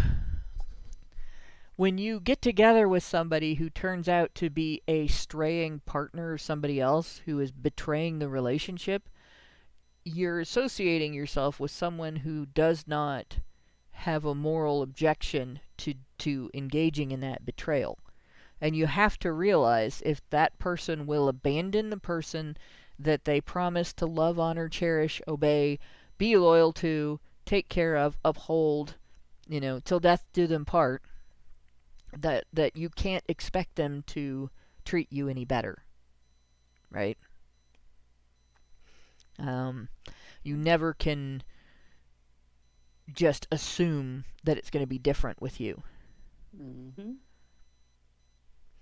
And just in case certain people still stalk everything I'm doing, this isn't specific to any one individual.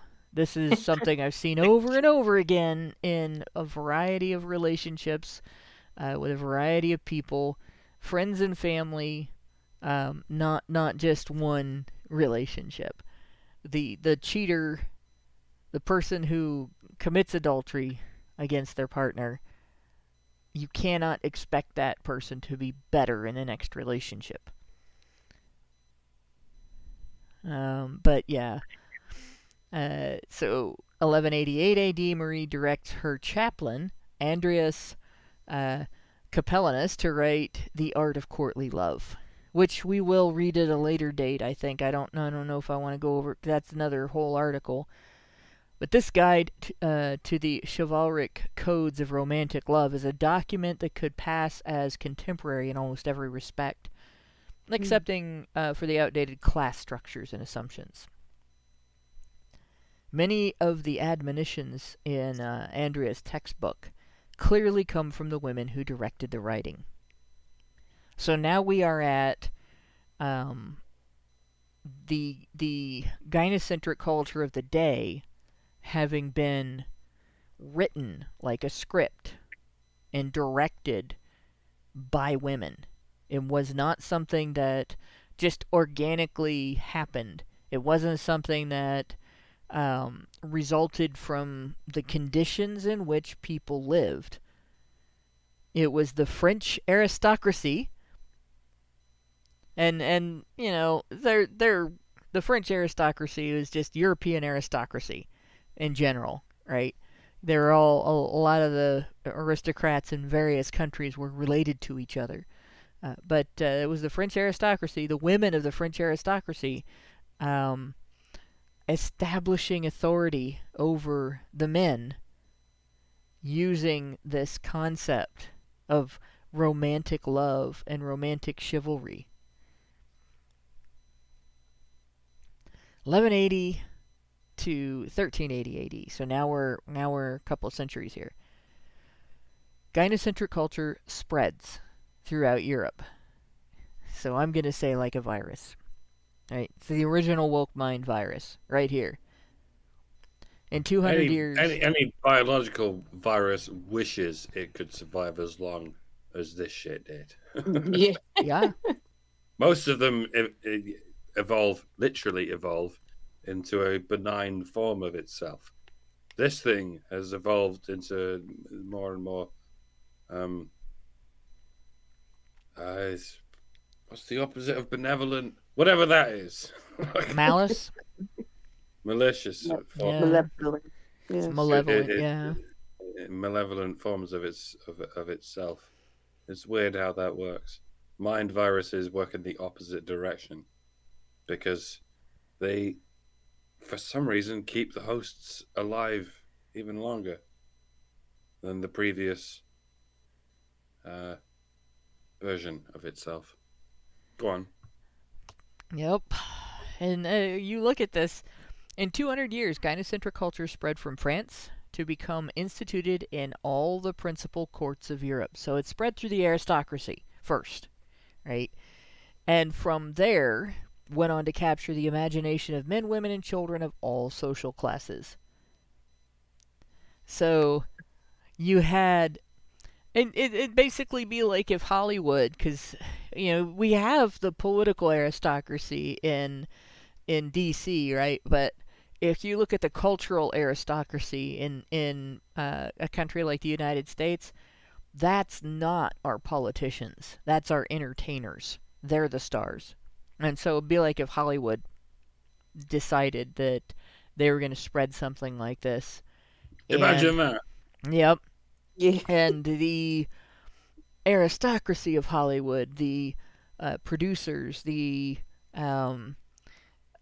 most highly paid stars, particularly the female ones, commissioned screenwriters to create material that would romanticize it, that would make it, that would propagandize it, and make it something that could be dosed to the public in order to convince the public that this is the way they should live.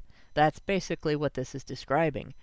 And of course, the aristocracies of other countries adopted it first, but the public romanticizes the lifestyles of the aristocracy because it, certainly looks easier if you don't have to struggle and farm and create things with your labor and sell them to other people in order to survive, and have your betters take, skim off the top of what you produce, and you get to be the person that skims off the top of what other people produce, and that's how you get what you have. Like, that looks a lot easier, right? So people would romanticize that lifestyle. According to Jennifer Wallach, the continuing popularity of chivalric love stories is confirmed by the contents of women's libraries of the late Middle Ages. So it didn't spread through the general public. It spread through the female public. And what happens? Who governs the gatekeeping of relationships? We're told by feminists that throughout history, men determined women's relationships. But is that really true? I mean, if you're considering a relationship, you're considering being married and raising children, right? Do you want your relationship to be that you have to negotiate all the time or impose yourself? Or would you rather have your relationship be that your wife displays a sense of companionship, camaraderie, and sexual interest in you? Because if I was faced with a lifetime of being with an asshole who didn't want me, I wouldn't have wanted to get married. And I don't think that men are any more keen on that idea just because the asshole is going to be a woman. So women have always governed the gatekeeping, even when marriages were arranged, and even when the responsibility of a woman transferred from father to husband at the time of marriage, and the result of that transfer of responsibility was that there was also a transfer of essentially being her boss. She still had the power of withholding affection, even if she couldn't enforce the withholding of physical contact. Right? Even if a guy could violently impose himself on her, it doesn't necessarily mean that was a preferable relationship. So if men thought that the only way to have happy relationships with wives was to go along with this new idea, they would have adopted it because the women had. I was told there's no such thing as women's libraries. If women could ever write, then they couldn't. Such libraries could never be controlled by rich women. There's no such thing as rich women. Women have always been poor. Do you not see? And that's why history has never known such a thing as a woman's voice, because women have never been rich. They have only ever been poor, and history has never been driven by rich, pampered women who have no sense of the real world around them. Yeah. It's only ever been driven by rich men who have no sense of the world around them, and poor men who have no sense of the world around. In fact, all of history has been written by poor men, and at the total expense of rich women. Rich women have never had a voice. They've always been raped by poor men, or something. Something like that, yeah. So NovaFan21 sends us a Rumble rant. He gave us $1 and said, "Sorry if I missed it, but did it say why the French aristocratic women were able to create their unique form of authority? Why did it not happen in other cultures or other periods of time?" So we could go back and discuss how something like this also happened in Rome, actually. I just would need to do more research on that because I know more about this from Peter's writing than I do about ancient Rome. Allison might know more about that. But in terms of why they were able to create their unique form of authority, there's a common myth that because men were responsible for the purse, women didn't have access to it in history. It's not true. Women had lots of access. And so their ability to do things like commissioning poets and the other I guess parallels to what Hollywood is today, to create media that would promote what they wanted, that wasn't any more limited than it is now. The difference is, that they weren't as responsible for how they spent that money. So she spent that money getting that done, and then there was backlash immediately during the time period. Well, the wife spent the money, and the wife commissioned the writing, but the husband would get blamed.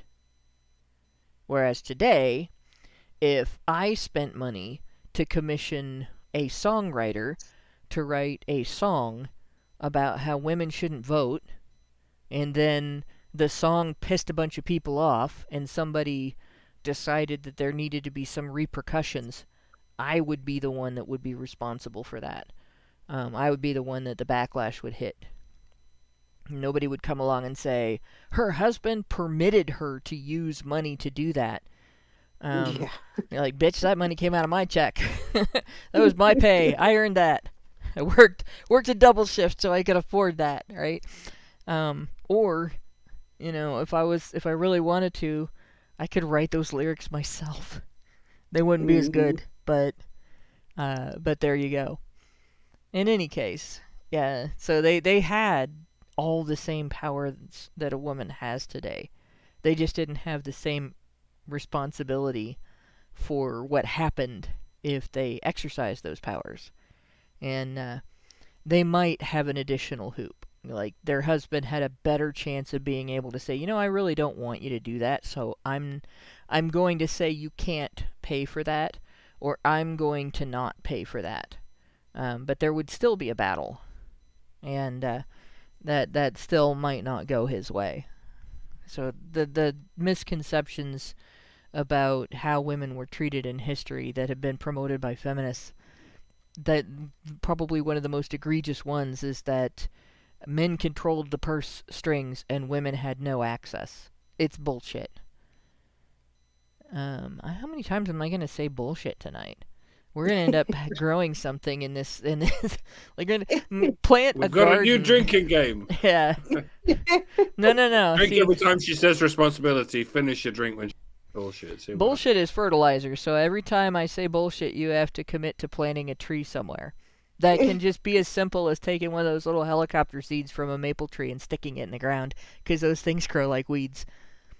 Don't do that with black walnuts, though, because those things basically are weeds. Let's see. So according to Jennifer Wallach, the continuing popularity was also confirmed by women's libraries of the late Middle Ages. A wealthy woman's library might be a whole room full of books, but even a woman of moderate means, like maybe the time period's equivalent of a middle class, might have, 7 or 8 books that she particularly liked, because she would have money that she could spend, and she would use it for things that she wanted, and that was the entertainment of the day. She might have a musical instrument, but she would definitely have a few books. Probably not very many poor women had very many books, unless they inherited them. But from family that, this collection goes back to my great-grandmother. She bought a book, and I bought a book, and Mom bought a book, and now we have 3, and if you buy a book, there will be 4, and so on. And that's before the printing press, so it wasn't like today when you go out and you want to buy a paperback, which I don't even know if there were books bound with thicker paper back then. But the binding wasn't machine done yet, I don't think either. So this is all done by hand. It would have been the printing would have been done by hand, and the materials for the binding would have been more expensive materials. So if you go out today and you buy a paperback book, you might spend an amount of money that's the equivalent of 1 hour's worth of labor for somebody who works a retail job. But back then, a book that was not necessarily expensive might still cost several days or weeks' wages, and it might not be very long lasting in comparison to other books. They were expensive. But yeah. So that's what women spent their money on, was the dissemination of gynocentrism throughout their culture. Aside from the growing access to literature, gynocentric culture values spread via everyday interactions among people in which they created, shared, and or exchanged the information and ideas. So, an example of how this works in modern culture is a type of local vernacular speech develops in an area that it's fun to use that particular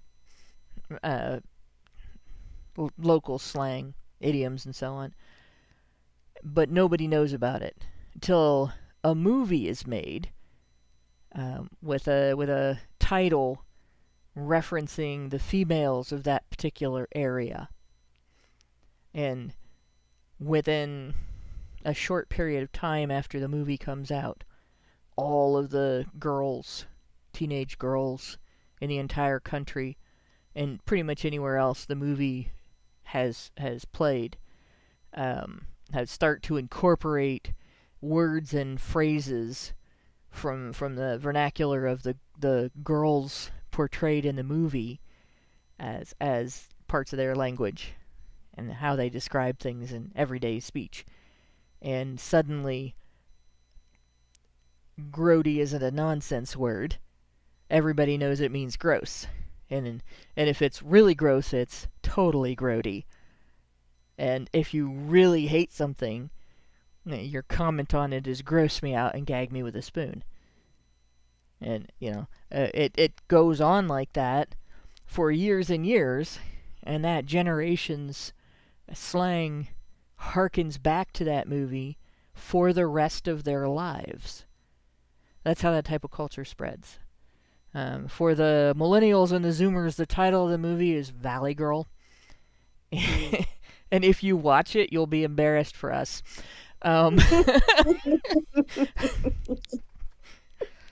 You will find it to be totally grody. Or you could say the same thing with a number of movies that have come out, and it doesn't always work. Like, there are times when our elites have tried very hard to make to insert a nonsense word into common use, and failed miserably. Like Disney's Hook and Bangarang. Like, that never took off. Because it was made up. But yeah, it wasn't made up by ordinary people, and there wasn't anything about it that appealed to the kids. Like, you didn't hear a bunch of kids out there, Bangarang! But you did hear a lot of that. You'd have to watch the movie Hook. It's a good movie. It's got Robin Williams in it. All movies with Robin Williams are good. It involves a fat kid cannonballing his way through a conglomeration of enemies. Yeah. And yeah, I mean, maybe they tried it a few times. Let's get this fat kid to roly-poly his way through an army of his enemies. And yeah, it didn't work. He just gets shanks. Yeah. But yeah, when it happens organically within a culture, it works better. When it's portrayed as something that is characteristic of women and girls, or has their approval, or is viewed as cute by them, it takes on an appeal. But if it's just something that the writers think they can insert into the common language by making it look in the movie like it's part of the common language, it doesn't work.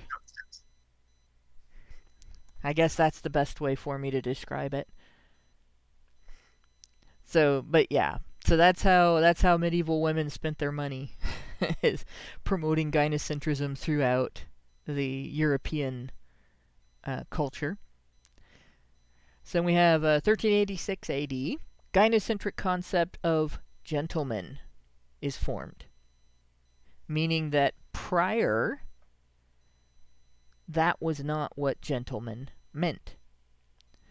Coined in the 1200s, the word gentleman soon became synonymous with chivalry, which makes sense, right? If you are stewarding your excessive power over and above what other people have, you are stewarding your big gun when everybody else either lacks guns entirely or only has small caliber, weak guns, then you are behaving in a manner that is gentle. You are not being rough. You are not being violent and threatening. And so that's what a gentleman was. Wasn't somebody that catered to women. It was somebody that wasn't an asshole to everybody just because he could be and get away with it. According to the Oxford Dictionary, gentleman came to refer by 1386 to a man with chivalrous instincts and fine feelings. Gentleman therefore implies chivalric behavior and serves as a synonym, a meaning that has been retained to this present day. And, Catherine Scully says, people forget gentlewoman is a word. Mm-hmm. It used to be a thing that it was recognized that women had power, and it was expected that women would steward that power instead of being a raging cunt just because she could do so and get away with it. And what is the male equivalent of lady? I guess it didn't appear until the 21st century, and it's also called lady. Well, I thought a male equivalent of lady was lord. You'd think so, wouldn't you? Of course, today we say ladies and gentlemen, which is interesting. Yeah. We don't say lords and gentlewomen. Or lords and ladies. So, yeah, when the meaning of the term chivalry got warped to gynocentric chivalry, then the meaning of the term gentleman got warped to the gynocentric term for the word. I wonder if it's connected to the word Gentile. I don't think so. I think those are two separate etymologies because maybe. yeah, because they don't have the same language origin. It's just a weird coincidence, is it? Well, I mean, it would be like suggesting that because they sound similar, the word or have similar spelling, the word grin referring to a particular type of facial expression is related to the word gringo.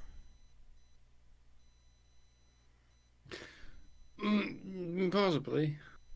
I will have to look into it. And there's an awful lot. There's an awful lot of English words that date back to Hebrew words, such as my name and your name. Yeah. Although gringo is not an English word. No, neither is Michael or Hannah. But here we are, both with Hebrew names. Yeah, I would look up the etymology because it turned out that romance didn't have the etymology that is frequently attributed to it. So I wouldn't want to make any claims about Gentile versus gentle versus genteel, which may be more related to gentle. I don't necessarily think it would be appropriate to make any assumptions about the relationship between those two words. I'm not saying anything anti-Semitic. I'm just saying no, it's not a matter of whether it's anti-Semitic or not. It's a matter of whether it's accurate or not. We have a great deal of religious terms that started with Hebrew and then became Greek and then became a part of the Holy Roman Empire. Yeah, we have a lot of words that are related, but I don't want to speculate on that until we have an idea whether that speculation is merited. Just because, like I said, it doesn't. It's not that I don't care about anti-Semitism, but it's not the issue here, if that makes sense. It's not about whether or not it's anti-Semitic. It's about whether or not it's accurate. Look it up, everyone in the audience. There we go. That would be the best way to put it. Bring me back what you've discovered. What you discover. So, let's see. Oh gosh, we're at 9 o'clock already. How much of this do we have left before we... Yeah, we only have a couple paragraphs. I'm going to finish this tonight. 1400 AD. Beginning of the Querelle des Femmes. I think I'm pronouncing that right. The Querelle des Femmes, or quarrel about women, technically had its beginning in 1230 AD with the publication of Romance of the Rose. And I don't know, we might read some of this stuff actually before I go any further with the... I'll look into this. If I don't see anything that is absolutely necessary to discuss, I want to get into that timeline, but that I'm creating. I'm still working on it right now, but I intend to have what I want to discuss in the next show on voting done by next week. That doesn't mean that there will not be further edits to the timeline, and I may bring those up too, but it is a work in progress. And when I do get it completed, I'll try to make it a resource. I just have to figure out a way to save it without having it come up so small that you can't read it. Because it's right now it stretches over a few hundred years of developments in different countries, and I'm still putting things on it from different countries. So, but anyway, so 1400 AD, beginning of the Querelle des Femmes.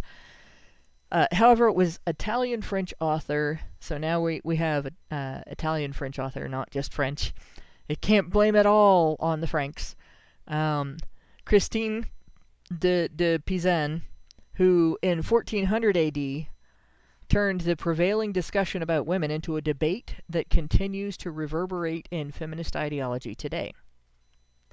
So proto-feminism turns into just flat-out feminism at this point.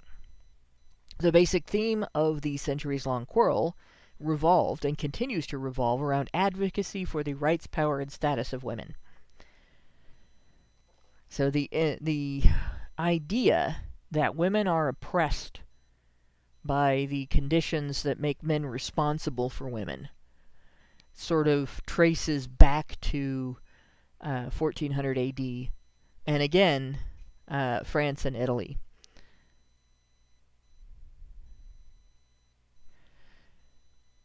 Then we skip forward here quite a bit. 21st century, gynocentrism continues.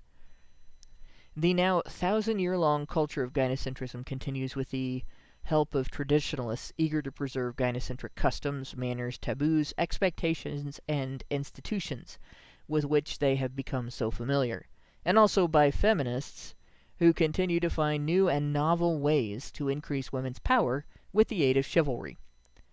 The modern feminist movement has rejected some chivalric customs, such as opening car doors or giving up a seat on the bus for women. However, they continue to rely on the spirit of chivalry to attain new privileges for women. Opening car doors has become opening doors into university or employment via affirmative action. And giving up seats on buses has become giving up seats in boardrooms and political parties via quotas. Yep. Despite the varied goals... And the Me Too movement. And the Me Too movement, yeah. Despite the varied goals, contemporary gynocentrism remains a project for maintaining and increasing women's power with the assistance of chivalry. And the one thing that I would insert into this is increasing women's power at the expense of men's autonomy, men's rights, and men's power. Because feminists aren't letting go of the power that women had under coverture. They don't abandon the power to command men's dedication as protectors and providers. They just want added into that power all of the powers that the protectors and providers had in order to live up to those roles. So they want women to have 100% of the available power while still limiting men to only having power as protectors and providers. Power attached to obligation, in other words. And how this relates to voting rights is very simple. Like, you can tell from our past discussion that voting rights came as a result of fulfillment of obligation. Right? Voting rights can't be separated from the concept of civic obligation and military obligation in regards to men, any more than you can be separated from your own DNA, because they were a part of the creation of voting rights. They came out of, they grew out of those obligations, and how men acted to meet those obligations and uphold their stewardship of their community resources and their protection of their community safety and their personal resources and their family safety. Right? And then women didn't quite have the military end of that, but they did still have the obligation, if they wanted to vote, they did still have the obligation to demonstrate fiscal responsibility at that time. When you had the 40 shilling franchise, it applied to everybody. So women were not prevented from voting under the 40 shilling franchise, but they were not given lenience to not live up to the same standard as a man under that franchise if they wanted voting rights. And similarly, like, it wasn't that men voted in public and women got private voting booths. Everybody voted in public. Everybody that voted, anyway.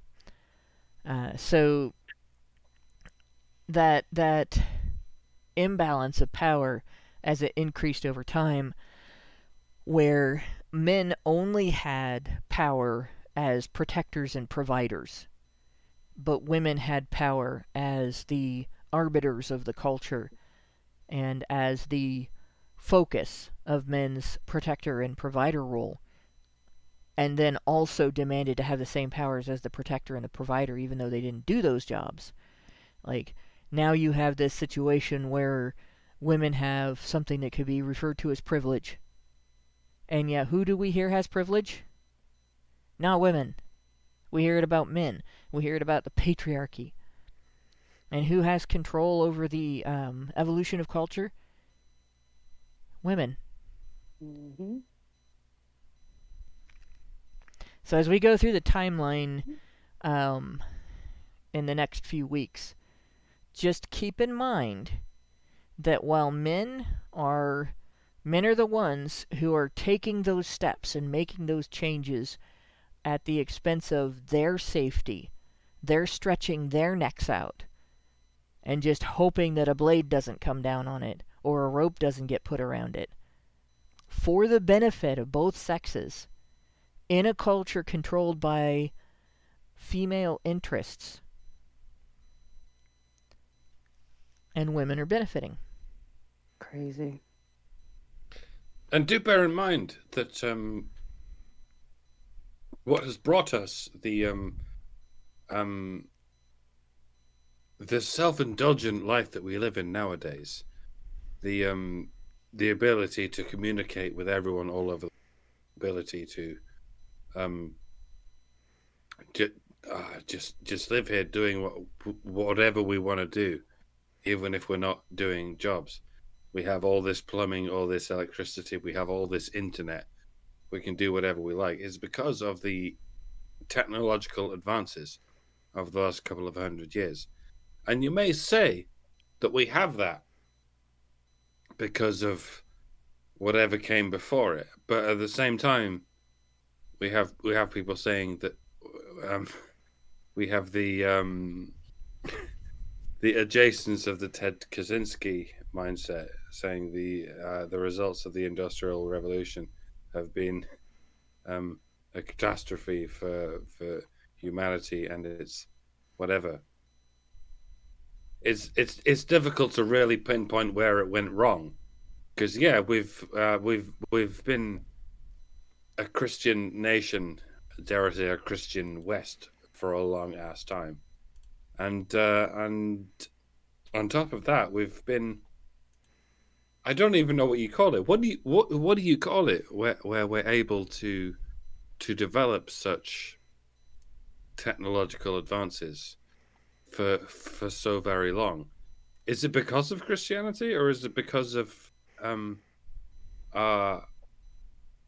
a detachment from such religiosity in the first place? And maybe it's this detachment that has brought us to all of these technological advances, and maybe it's because we've been Christian rather than Muslim or Jewish or Hindu or Buddhist or whatever. Maybe it's hard to say whether it's because of these particular religious advantages that's brought us to this point, or if it's in spite of them. And it's possible that it's both. I will leave it open to the audience. Leave your comments below. Well, you think about it, a lot of technological advancements. Well, every technological advancement actually has come about as a result of somebody's attempt to solve a problem that was in front of them.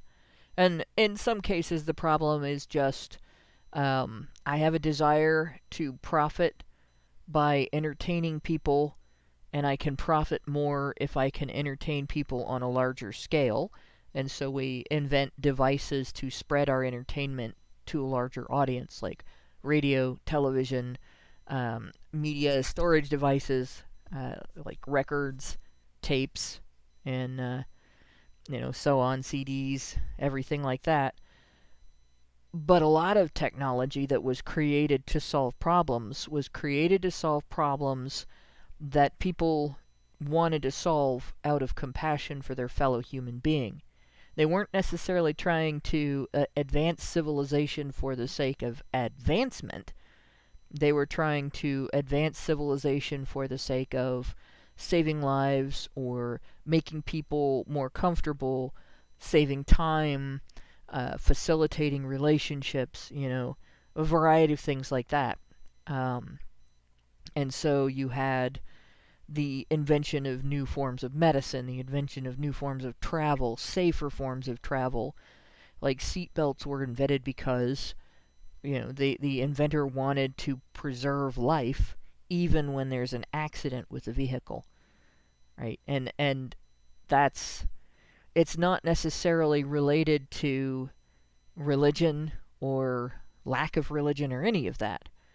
But these things can either get in the way or stay out of the way, or guide what you pay attention to. Like, you might pay more attention to whether or not people are getting killed in car accidents than you do to whether or not you can spread entertainment over a wide area or share news over a wide area, because it's a more immediate problem if you are of a religious belief that preserving life is more important than personal engagement with other people, right? But aside from that, I don't know that it's necessarily something that religion determines so much as when people make up rules within a religion and they decide things look like they might be sins because they bear similarity to things that are, or, stuff like that, then you end up with hindrances for a long time that stop technology from advancing. Because the people that would create that technology aren't allowed to address those problems. They get in trouble with the authorities of their religion.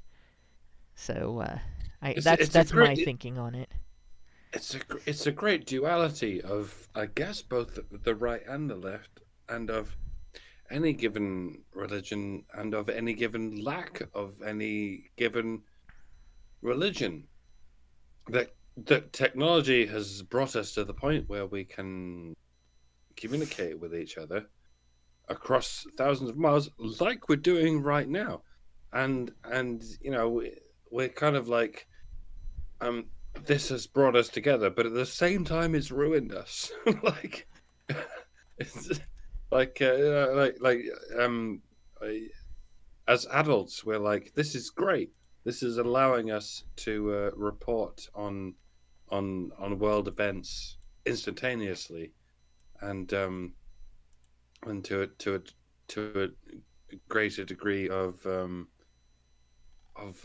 evidence that we were ever able to do before. That we don't have to rely on the mainstream media or the television or newspaper.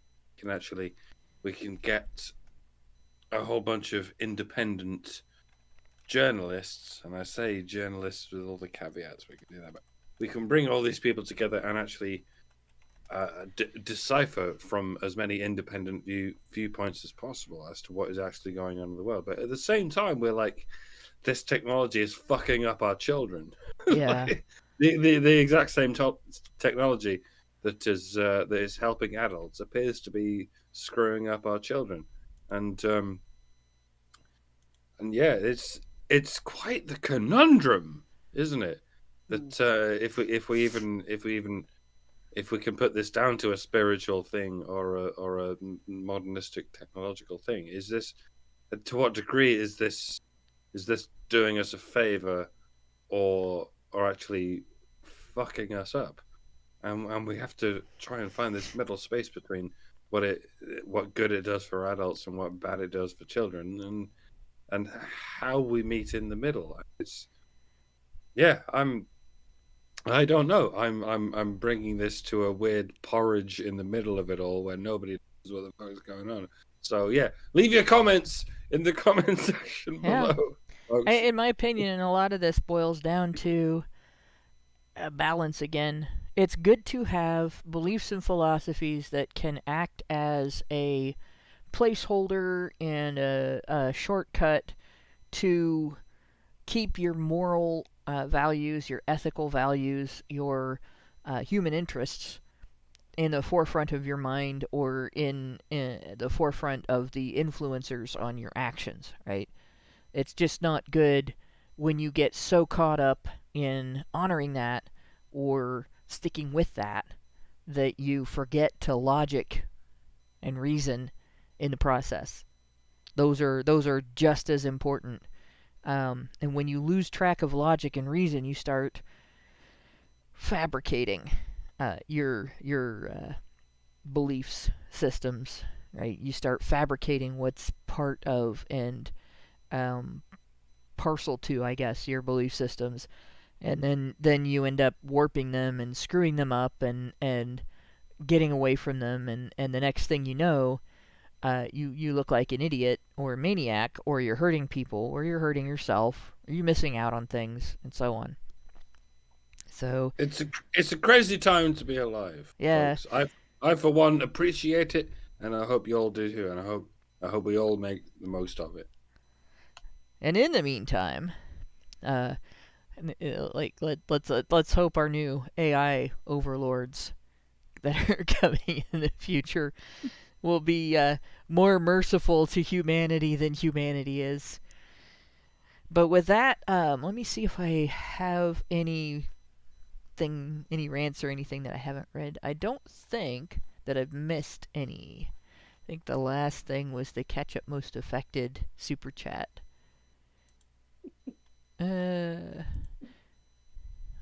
Yeah, and no more super chats that make me sing, because I'm not very good at that. So, and I don't think we have any more Rumble rants either. So with that, thanks to my two co-hosts for going over this article with me and the long and wandering sausage. Thanks to everybody for listening and for tolerating my tangents, including this one, which it's a relevant tangent, not an irrelevant tangent, but it's still a tangent. Thanks to everybody who works in the background to make HBR Talk happen, and good night, all. Tangent. Tangent. Tangent. Tangent. Tangent. Yes. Cosine. Tangent. Sine or sin. I always used to read that sin. It's really bad. But yeah, see you next Thursday. Men's rights activists are machines, dude. Okay? They are literal machines. They are talking point machines. They are impossible to fucking deal with, especially if you have like a couple dudes who have good memory on top of that too. Holy shit, you're fucked.